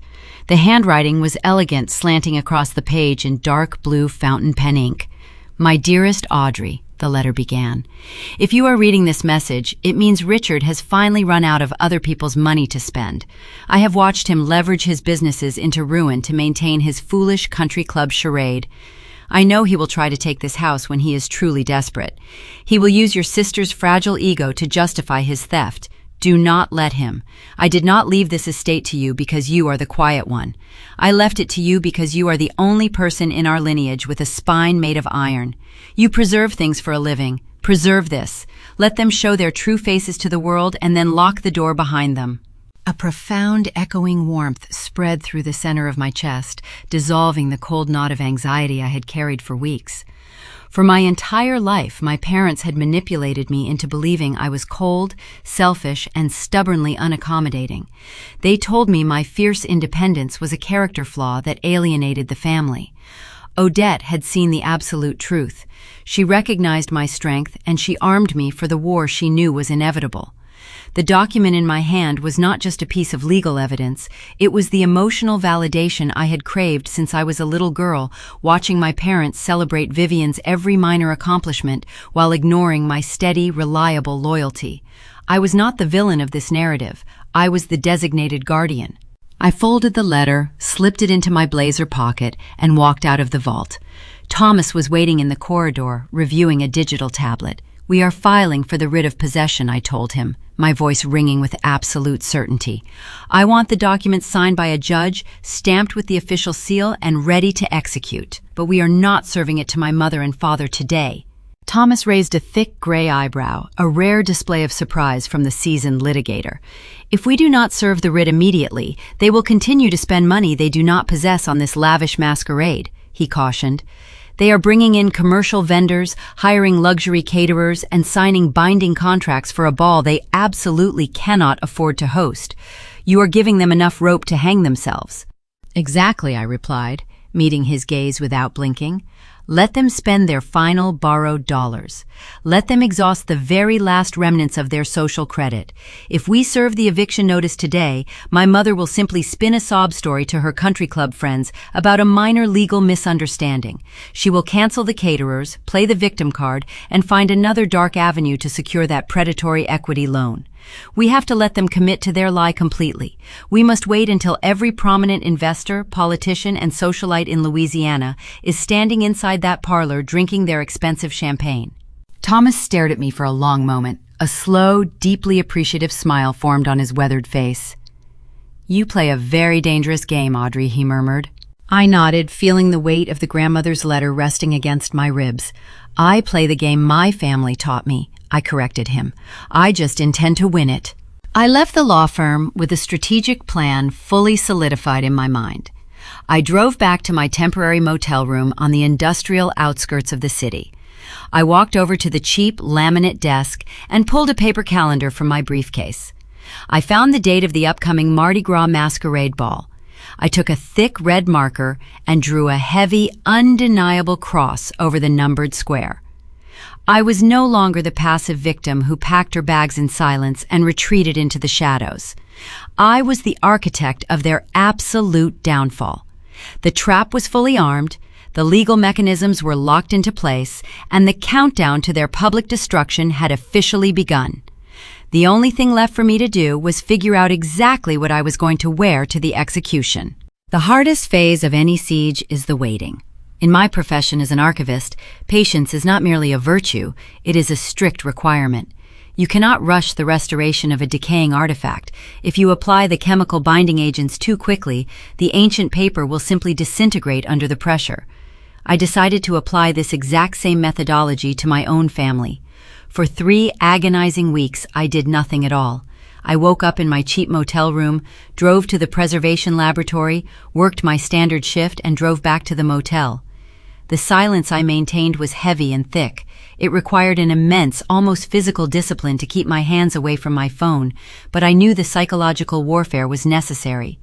My mother interpreted my lack of response as an unconditional surrender.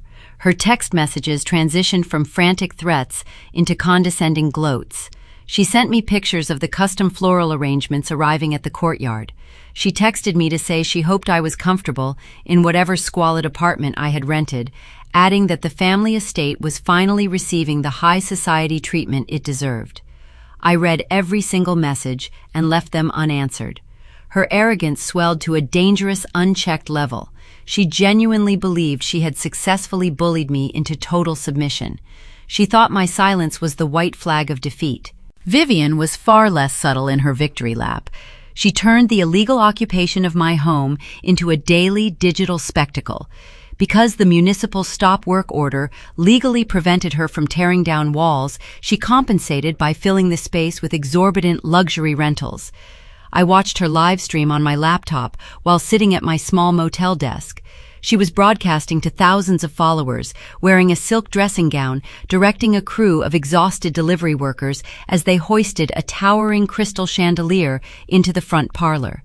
She pointed her phone camera at the original heart pine floors, complaining loudly to her audience about how outdated the wood looked, promising to cover it all with imported white carpets for the gala. I sat in the dim, flickering light of my motel room, holding a pair of vintage brass archiving shears. The metal was dull and tarnished from years of neglect in a storage drawer. I applied a small dab of specialized polishing compound to a soft microfiber cloth and worked it into the brass. I rubbed the metal in slow, methodical circles, applying steady pressure. On the laptop screen, Vivian was shouting at a florist over the precise placement of white orchids around the antique mantelpiece. The contrast between us was striking. She was frantic, loud, and performing for an audience of strangers, desperate for external validation. I was quiet, deeply focused, and sharpening a tool in the dark.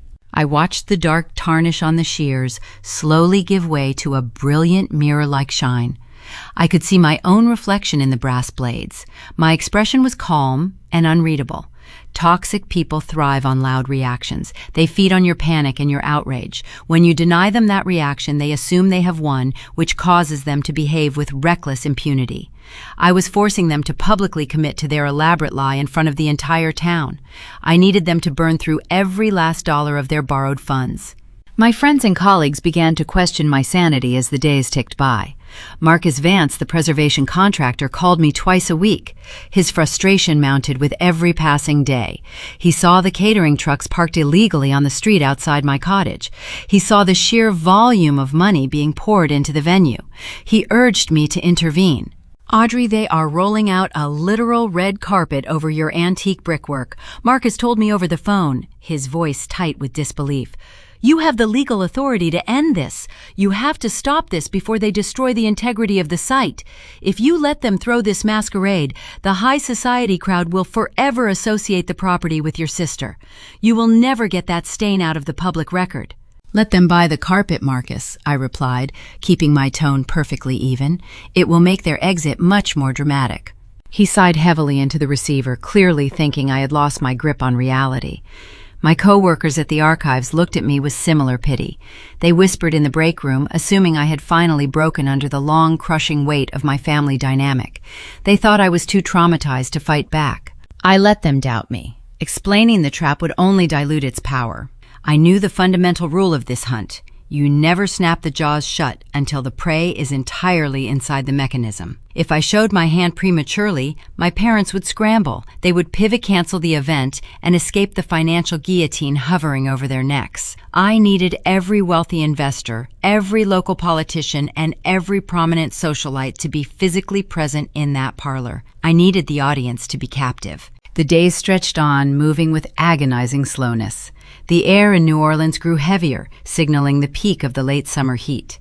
The tension in my chest stretched so tight it felt like a piano wire ready to snap. I channeled that profound anxiety into my preservation work. I restored a collection of 19th century maritime logs, focusing my nervous energy into the delicate repair of salt-damaged paper. I slept very little. I spent my nights staring at the water-stained ceiling of the motel room, running through every possible legal countermeasure my father might attempt. I built an airtight emotional fortress, preparing myself for the chaos to come. Then the night of the masquerade ball finally arrived. The sun dipped below the horizon, casting the French Quarter in a deep, bruised twilight.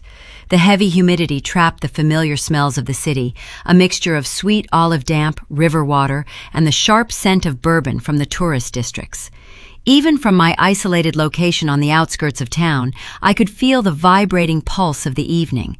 The jazz music started echoing across the historic grid of streets, a festive, deceptive soundtrack to the crime taking place in my home. My phone lit up on the nightstand with a final text message from my mother. It was a high-resolution photograph of her and Vivian standing in my parlor. They were wearing elaborate feathered masks and holding crystal flutes of champagne. The room behind them was transformed, draped in white silk and filled with wealthy guests. The caption beneath the photo read, "A perfect night for the perfect family, wishing you were here to see what success looks like." I did not reply. I closed the laptop, silencing Vivian's live broadcast. I wiped the remaining polishing compound from the brass archiving shears, admiring the flawless, gleaming surface one last time before placing them into my leather briefcase. I laid the thick, court-ordered writ of possession, signed by the municipal judge, right next to them. I did not put on a ball gown. I did not wear a feathered mask. I dressed in a sharp, tailored navy suit. It was the armor of a woman who deals in undeniable facts rather than fragile fairy tales. I stood in front of the cheap motel mirror, smoothing the lapels of my jacket. The woman looking back at me was no longer the accommodating, quiet daughter who packed her bags and fled into the night. She was the architect of a reckoning. I reached over to the nightstand. My fingers closed around the heavy brass keys to the Creole cottage. The cool metal felt solid and righteous in my palm. The waiting was over. The silence had served its purpose. It was time to go collect the debt. The tires of my car rolled over the cracked asphalt of a municipal parking lot just outside the boundaries of the French Quarter. The transition from the isolated highway to the beating heart of the city was stark and immediate. The night air was thick and heavy, carrying the unmistakable scent of fried seafood, spilled alcohol, and the damp, earthy aroma of the Mississippi River. I parked under a flickering amber street lamp, putting the vehicle in park and taking a slow, grounding breath. Waiting for me in the shadows were two marked Orleans Parish sheriff cruisers. Their engines idled with a low, predatory rumble. The headlights were extinguished, but the moonlight caught the reflective gold decals on their doors, signaling that the time for waiting was officially over. I stepped out of my vehicle, the humid night wrapping around me like a warm blanket. I was not wearing a ball gown. I had no interest in tulle silk or elaborate feathered masks. I wore a crisp, tailored navy suit. The sharp lines of the jacket and the immaculate press of the trousers served as my personal armor. In a city that practically worshipped ornate costumes and carefully constructed illusions, I chose the uniform of a pragmatic archivist. I deal in hard facts, verified timelines, and undeniable evidence. I leave the fairy tales to people who need them to survive their own empty lives. My parents were currently draped in velvet and falsehoods less than a mile away.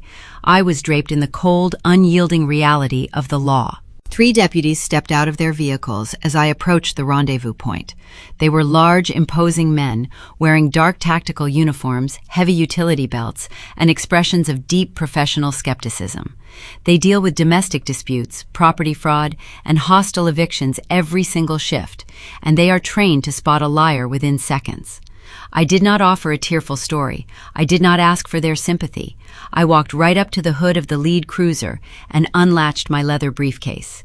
The brass clasps popped open, a sharp metallic sound cutting through the muggy night. I withdrew the stack of legal documents and spread them across the flat metal surface of the police vehicle. I presented the original property deed, the registered blind trust paperwork, and the municipal stop work order that my sister had blatantly ignored. Finally, I placed the crowning piece of the trap directly in the center of the hood, the writ of possession. The document was fresh printed on thick legal paper and bore the deep, unmistakable embossed seal of a parish judge. It was a court-ordered mandate demanding the immediate removal of all unauthorized occupants from my property. The lead deputy, a veteran officer with a graying mustache and a deeply lined face, reached down to his belt. He retrieved a heavy metal flashlight. The sharp, grounding click of the mechanical switch echoed in the small parking lot, slicing through the distant festive jazz music bleeding in from the nearby streets. He directed the bright, concentrated beam of light onto the paperwork. I explained the situation using precise, economical language. I detailed my parents' current financial ruin, their documented history of dodging process servers, and their desperate attempt to use this masquerade gala to secure a fraudulent commercial equity loan. I pointed out that they had brought over 200 guests and multiple commercial vendors onto a legally frozen municipal site, creating a severe liability hazard that the city could not ignore. The deputy scrutinized the signature of the judge. He cross-referenced the address on the writ with the address on my state identification card. He listened to my crisp, unemotional recitation of the facts. The professional skepticism melted away from his features, replaced by a grim understanding of the grift my family was attempting to pull. He clicked his shoulder radio, running the case number through the dispatch operator to verify the active status of the eviction order. The radio cracked with static, followed by the dispatcher confirming the writ was hot and ready to execute. We formulated the tactical approach right there under the amber street lamp. The deputy outlined the standard operating procedure for a high-volatility civil eviction involving a large, unpredictable crowd. If law enforcement stormed the front doors unannounced, the wealthy guests would panic, creating a dangerous and chaotic stampede. The caterers would scramble, and my parents would have the opportunity to play the victim, crying to the frightened crowd about police overreach and a tragic misunderstanding. We needed to corner them verbally before springing the physical trap. The lead officer instructed me to enter the cottage first. I was the sole property owner, and I possessed the undeniable legal right to cross the threshold. My task was to walk into the center of the parlor, locate my parents, and deliver a formal, verbal demand to vacate the premises. I had to give them the opportunity to leave voluntarily. The deputies would position themselves in the shadows of the front courtyard, out of sight from the main windows. The moment my parents refused my demand, the moment they caused a scene or attempted to physically remove me, the civil standby would instantly escalate into an active law enforcement execution of the writ. The deputies would breach the front doors and take definitive control of the estate. The deputy clicked his flashlight off. That heavy metallic sound resonated in my chest, syncing with the frantic beating of my heart. The distant wail of a trumpet from a Bourbon Street jazz club drifted on the wind, serving as a surreal, celebratory soundtrack to the grim legal maneuver we were about to execute. The adrenaline began to pump through my veins, a hot electric current flooding my system. Yet my hands felt eerily steady. I packed the court documents back into my leather briefcase and locked the brass clasps. Walking into a room filled with 200 hostile elite guests is not a task for the faint of heart. These were the wealthiest families in the parish.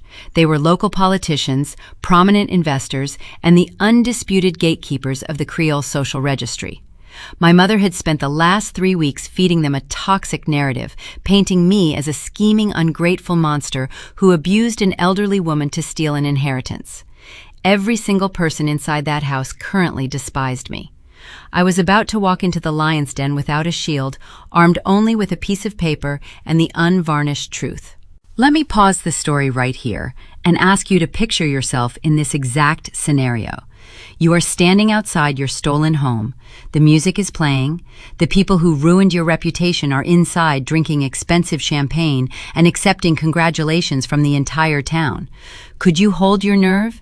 Could you walk through those front doors alone, knowing 200 hostile faces are about to turn and stare at you with pure disgust? Or would you let the police handle the entire confrontation while you waited safely in your car? Tell me your honest reaction in the comments, because the walk from the parking lot to the courtyard gates was the longest, most terrifying journey of my entire life. The lead deputy tapped the hood of his cruiser twice, signaling his men to mount up. "We are right behind you, Miss Dubois," he said, his voice a low, reassuring rumble. "Lead the way." I turned away from the patrol cars and began the short walk toward the French Quarter. The uneven cobblestones shifted beneath my boots. The festive lights of the city glowed brighter with every step. The waiting was truly over. The heavy wrought iron gates of the courtyard stood wide open, welcoming a flood of elite society into a space they had no legal right to occupy. The transformation of the exterior was sickeningly opulent. Thick garlands of imported white roses and trailing green ivy coiled around the ancient gas lanterns, obscuring the historic brickwork I had spent years meticulously preserving. A string quartet situated near the trickling courtyard fountain played a lively sweeping waltz, the classical notes dancing through the thick, humid Louisiana air. The scent of expensive catering, a rich blend of roasted garlic, seared scallops, and truffle oil, overpowered the natural fragrance of the sweet olive trees. My childhood home had been hijacked and dressed up like a theatrical stage set designed to sell a lie. I walked up the slate pathway, my steel-toed boots falling in a steady, measured cadence against the stone. Through the towering floor-to-ceiling parlor windows, I could see the dense throng of guests. There were 200 of the most influential figures in New Orleans packed into the cottage. The women wore cascading gowns of silk and taffeta, their necks glittering with heavy diamond chokers that caught the light. The men stood in sharp, bespoke tuxedos, holding crystal flutes of imported champagne. Every single face was hidden behind an elaborate feathered or sequined masquerade mask. The visual irony was staggering. My family had filled a house built on stolen heritage with a crowd of people literally wearing fake faces to hide their true intentions. I reached the heavy mahogany front doors. They were pinned wide open to allow the evening breeze to circulate through the packed room. I did not pause on the porch to gather my courage. I did not take a deep breath to steady my nerves. I crossed the threshold and stepped directly into the blinding warm glow of the crystal chandeliers. I was the only unmasked person in the room. My severe navy suit stood out like a jagged rock in a sea of soft pastel silk and crushed velvet. For a few seconds, the party continued around me, an oblivious swirl of laughter and clinking crystal. Then a waiter carrying a silver tray of champagne flutes turned and saw me standing in the entryway. He stopped abruptly, his polished shoes scuffing the antique floorboards. A woman in a crimson gown stepped backward, bumping into his shoulder. The silver tray tilted, sending 3 crystal glasses crashing to the ground. The sharp, shattering noise cut through the ambient chatter like a gunshot. Heads began to turn. The string quartet faltered on the patio outside. The cellist lost his tempo, dragging his bow across the strings in a harsh, discordant scrape. The violinists lowered their instruments one by one, looking through the windows in confusion. The lively waltz bled into a hesitant, uncomfortable silence that rippled outward from the foyer, swallowing the laughter until the entire parlor was dead quiet. The sea of masked faces swiveled toward me. The crowd naturally parted, stepping back to form a wide, empty aisle running straight down the center of the room. I kept my chin level and walked forward. I did not look at the local politicians or the wealthy investors who stared at me with varying degrees of shock and disdain. I kept my gaze locked on the center of the room, marching toward the 3 people who had orchestrated this breathtaking fraud. Richard and Corinne were holding court near the original plaster fireplace. My mother wore a floor-length emerald gown that swept across the floorboards, an ornate peacock feather mask resting high on her cheekbones. My father stood beside her, holding a tumbler of amber liquid, radiating a false, practiced confidence. Vivian was positioned a few feet away, twirling in a blindingly white designer dress, posing for a hired professional photographer. When Corinne saw me marching down the aisle, her posture went rigid. The feathered mask could not hide the sudden panic tightening of her jaw. For a microsecond, the raw terror of exposure flashed across her lower face. She recognized the look in my eyes and knew the reckoning had arrived. But she had spent 50 years perfecting the art of public relations. She instantly calculated that she could not throw me out without causing a spectacular scene, so she attempted to absorb my presence into her fabricated narrative. Corinne stepped forward, spreading her arms wide in a theatrical gesture of maternal warmth. "Look, everyone," she announced, projecting her honeyed voice so it echoed off the high ceilings. "Our wayward daughter decided to join the celebration after all. I told you she would not miss her sister's special night.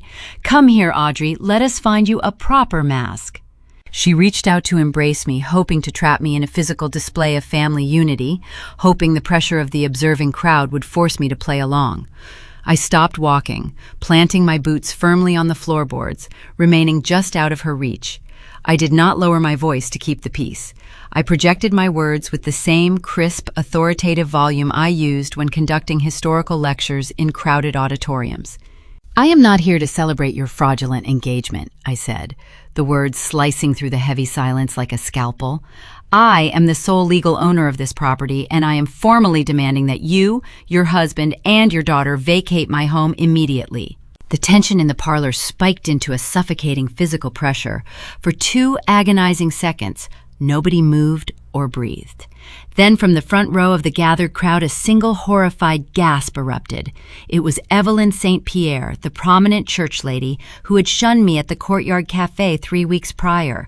The sound was sharp and uncontrolled, a genuine reaction that instantly fractured the polite, curated facade of the room. The elite guests began murmuring, exchanging shocked glances behind their glittering masks.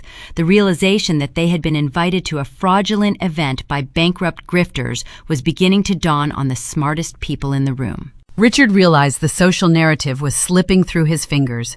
He handed his crystal tumbler to a nearby guest and stepped forward, placing his large frame deliberately between me and the crowd. He was trying to use his physical size to intimidate me and block me from their view. "Audrey, you are making a fool of yourself," my father said, letting out a booming, hollow laugh designed to sound paternal and indulgent. He turned his head slightly toward the guests. "Please forgive her, everyone. My youngest has been suffering from some severe delusional episodes lately. Have you forgotten to take your medication again, sweetheart? Let us step outside and get you some fresh air before you embarrass yourself further." He was attempting to gaslight me in front of 200 people, painting my legal ownership as a symptom of mental illness. He reached out to grab my shoulder, intending to physically force me out the front door before I could present my evidence to the investors he needed to secure his predatory equity loan. "Do not touch me," I warned, my tone dropping to a lethal, icy register that froze his hand in midair.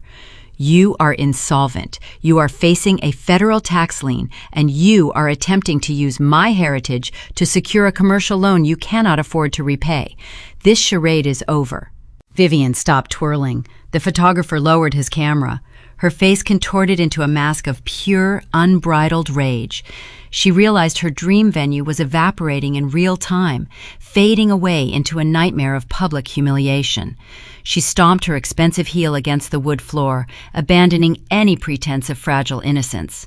"You are ruining my life," Vivian screamed, her voice shrill and grating against the ears of the elegant crowd. "Why do you always have to destroy everything that makes me happy? You planned this just to humiliate me in front of my future in-laws. You are a jealous, spiteful monster." Her tantrum only served to deepen the horror of the observing crowd. High society dictates maintaining composure, regardless of the circumstances, and Vivian was having a loud, childish meltdown in the center of the room. Corinne desperately tried to salvage the sinking ship. She turned to the wealthy investors, clasping her hands together in a prayer-like gesture. Please do not listen to this nonsense, my mother pleaded, her voice trembling with manufactured grief. We are trying to handle a tragic private family matter. We love our daughter, but she is clearly unwell. We are trying to get her the help she so desperately needs. They were betting everything on their public leverage. They assumed I would fold under the crushing weight of 200 staring eyes. They believed their social standing was a magic shield that could repel legal reality. They thought the fear of causing a scandal would force me to back down and retreat into the shadows.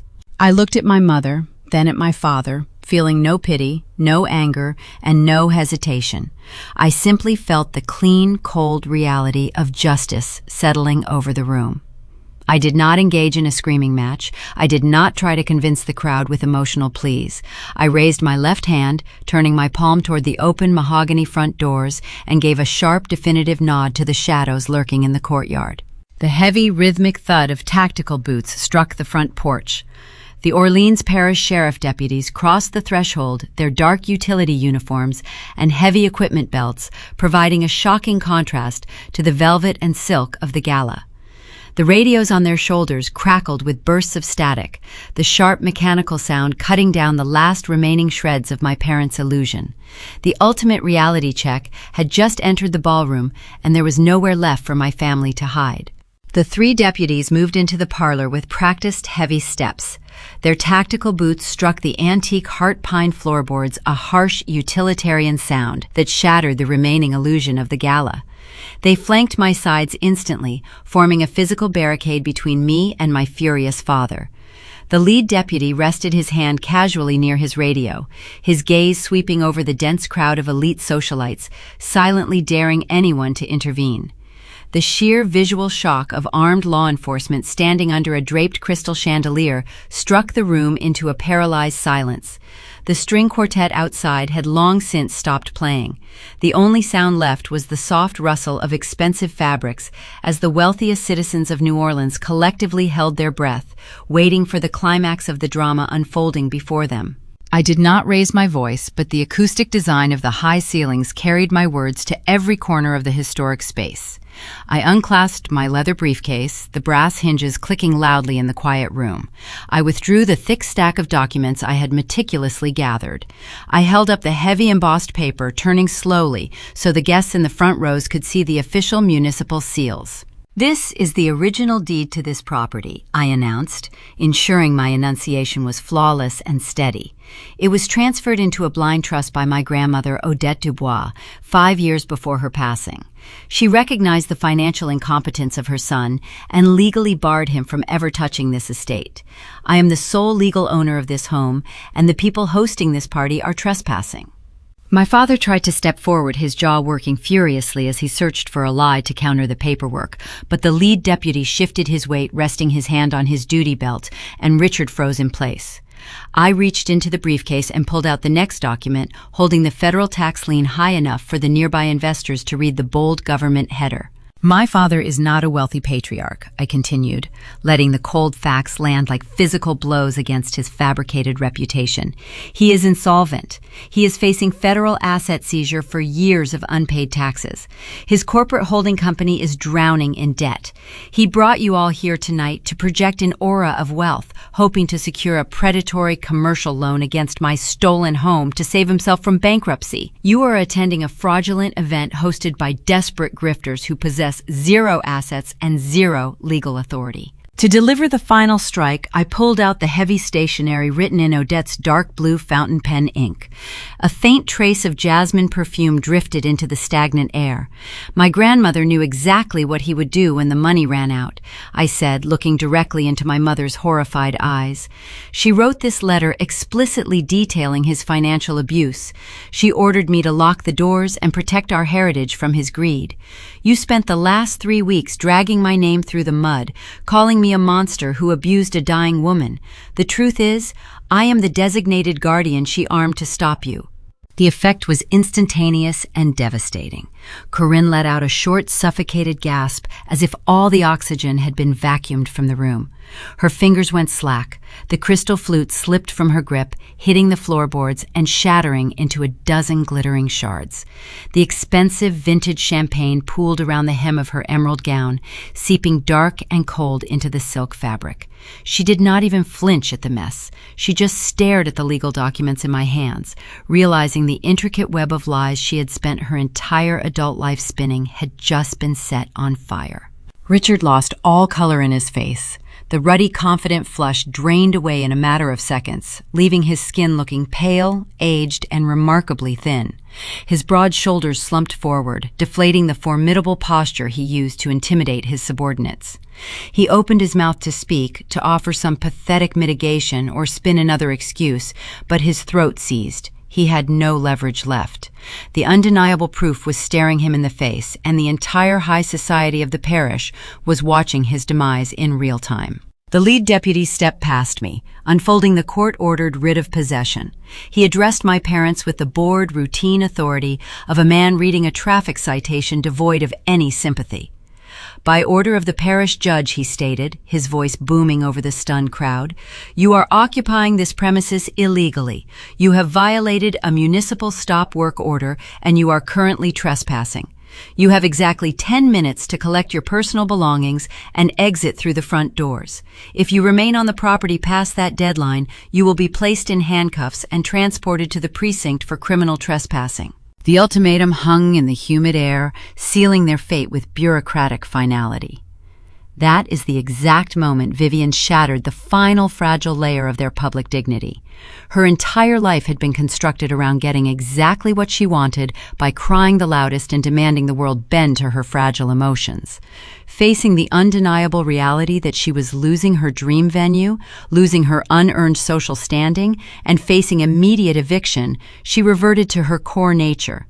She let out a piercing, guttural shriek that rattled the glass panes of the tall windows. She reached up, clawing the elaborate feathered mask off her face, ruining her perfect salon-styled hair in the process. She hurled the heavy mask across the room with all her strength. It struck the historic plaster wall with a dull thud and tumbled to the floor, coming to rest near a pile of discarded construction dust. I hate you, Vivian screamed, stomping her expensive heels against the wood, like a petulant toddler denied a toy. You ruined my wedding. You ruined my life. It is not fair. It is supposed to be my day. She stood in the center of the parlor, sobbing uncontrollably, her expensive makeup running in dark, jagged streaks down her cheeks. It was a spectacular childish tantrum, executed in front of the most prominent families in Louisiana. The guests did not offer her sympathy or rush forward to comfort her. They offered her quiet, mortified disgust. Charles St. Clair, her wealthy fiancé, stood near the fireplace, his face pale with humiliation. His parents were whispering furiously to each other, their expressions tight with anger, already calculating how quickly they could sever ties with the disgraced Dubois family.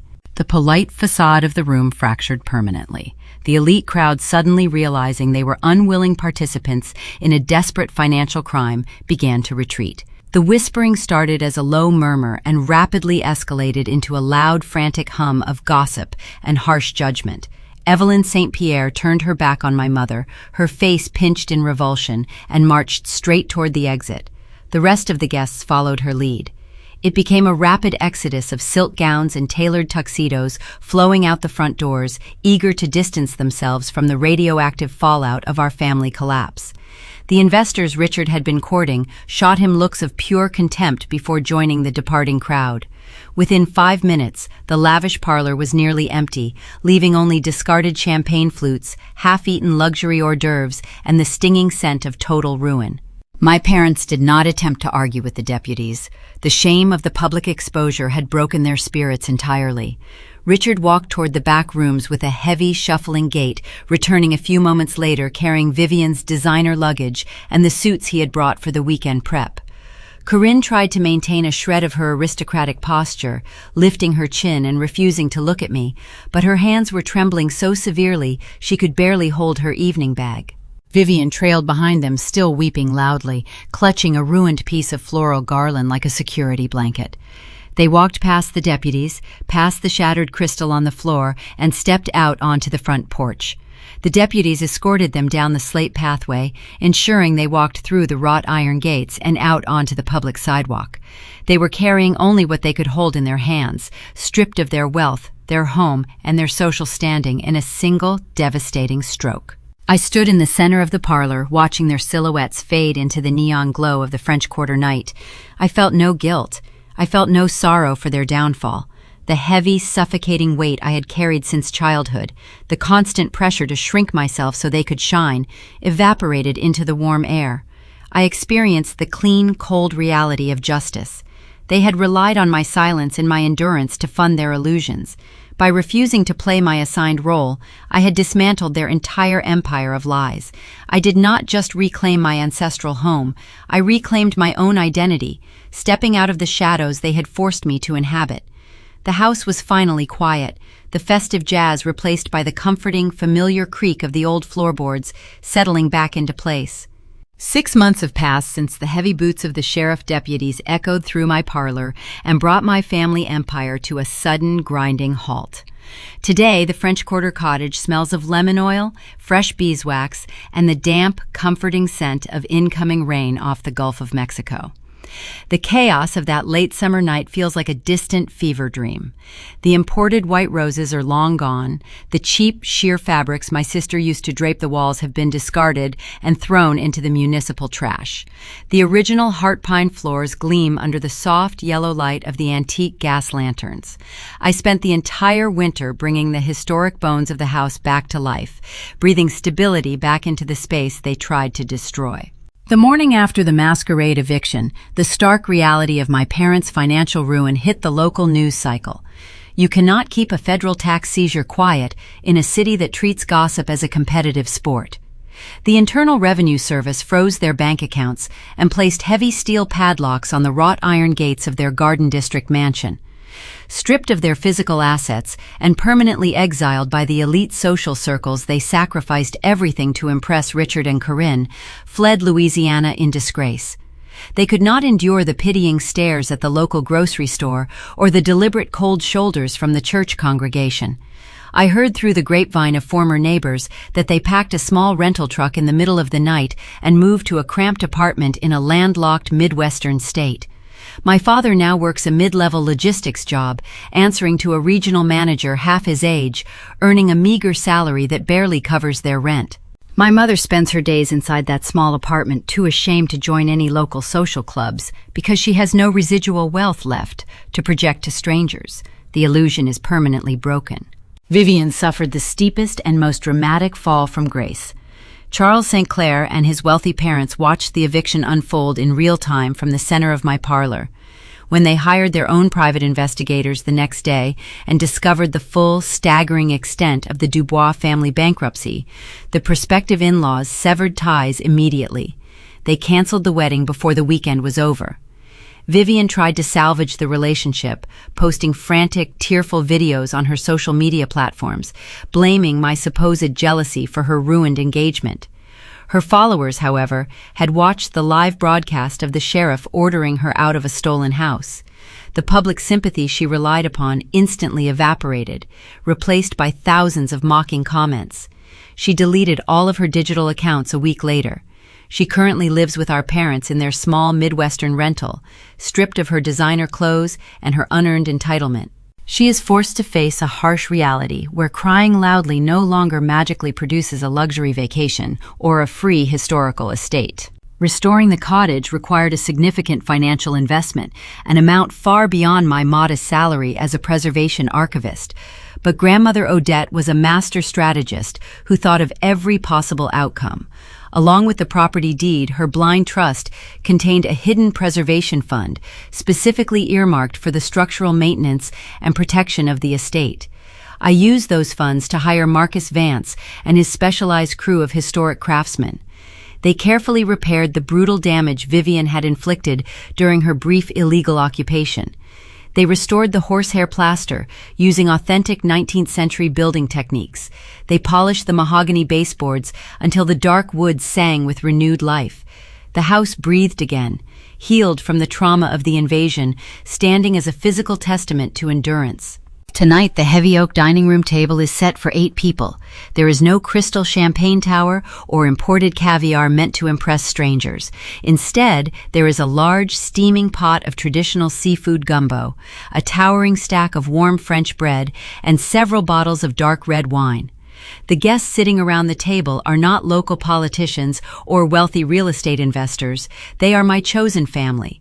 Marcus Vance sits near the head of the table, laughing deeply at a story told by Mr. Caldwell, my director from the Preservation Archives. Thomas, the stoic estate attorney who helped me build the legal trap, smiles quietly while taking a sip of his wine. These are the people who stood by me when the lies were flying thick and fast across the parish. They offered their professional expertise, their unwavering loyalty, and their silent strength when I needed it the most. We eat, we laugh, and we share stories, filling the historic space with genuine warmth rather than forced performance.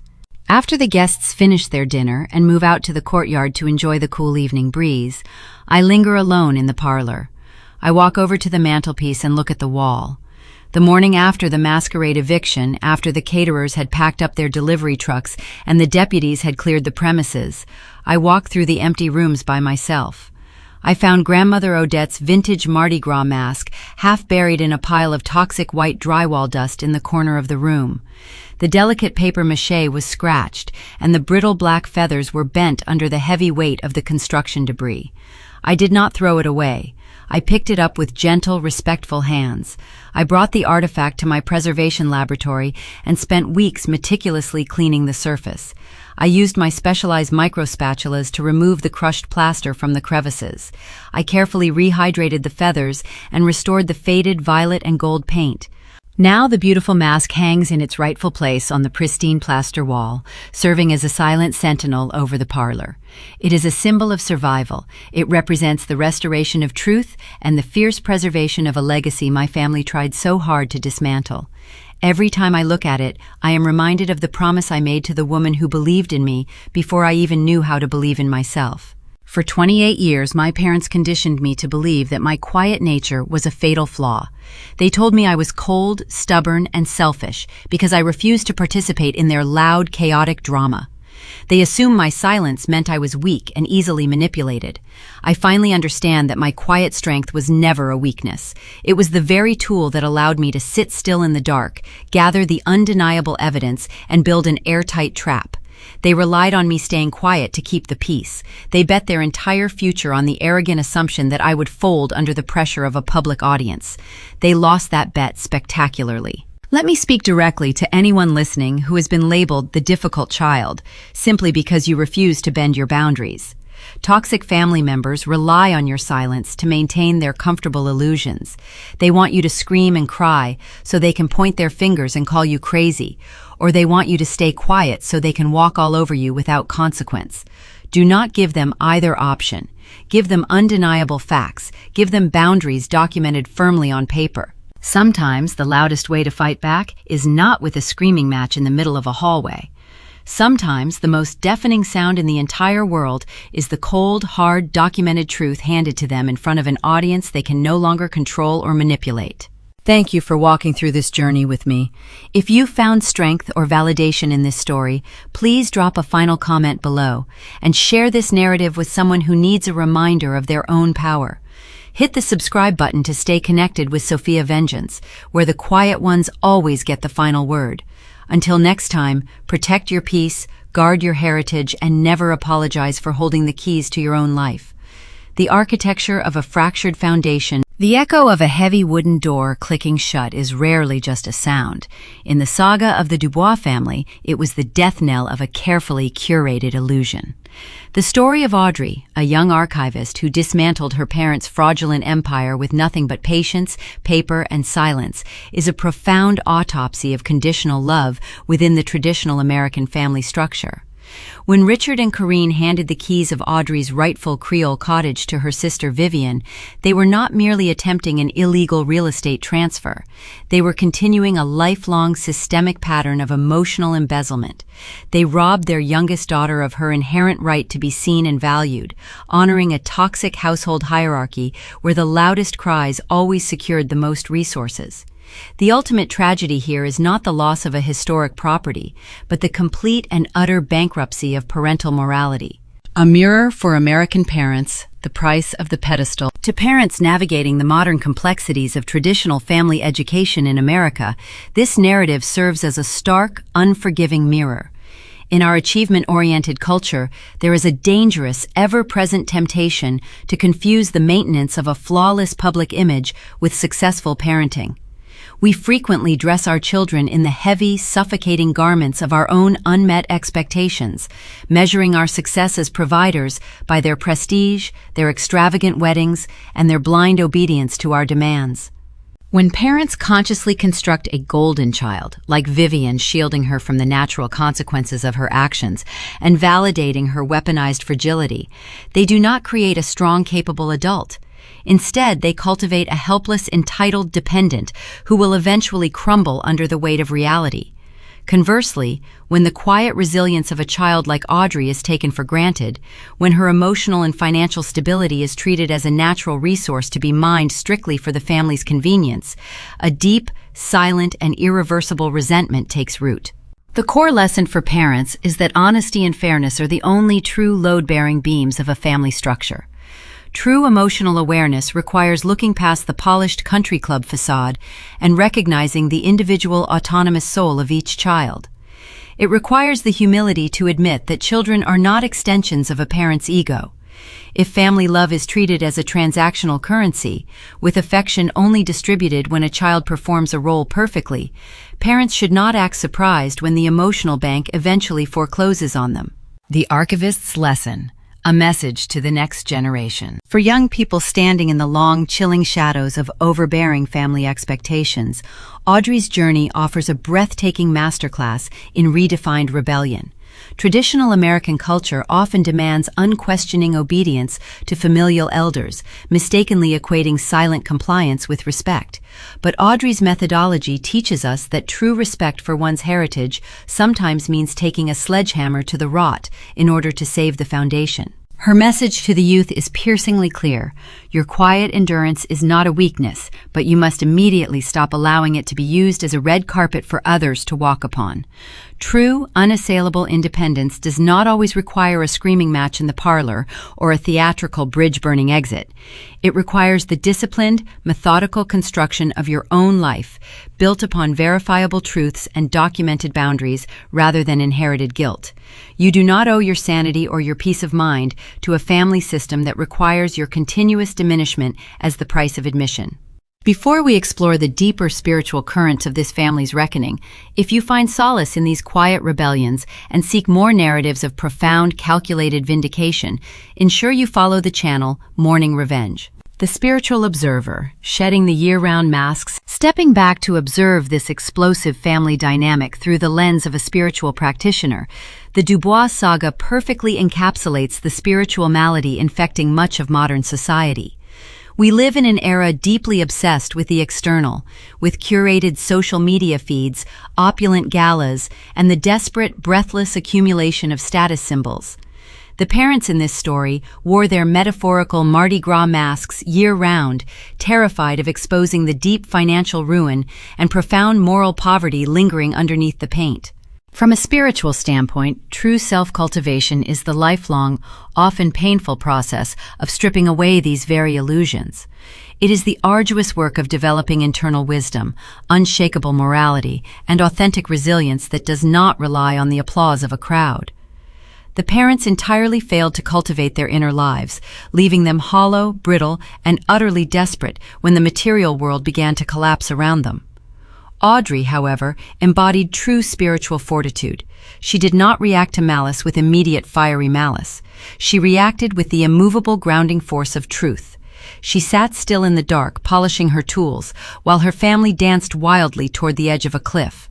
A spiritually grounded life demands that we stop projecting our unhealed wounds and our financial insecurities onto the next generation. It asks us to walk through the world with our bare faces, accepting our flaws, paying our debts, and facing our realities.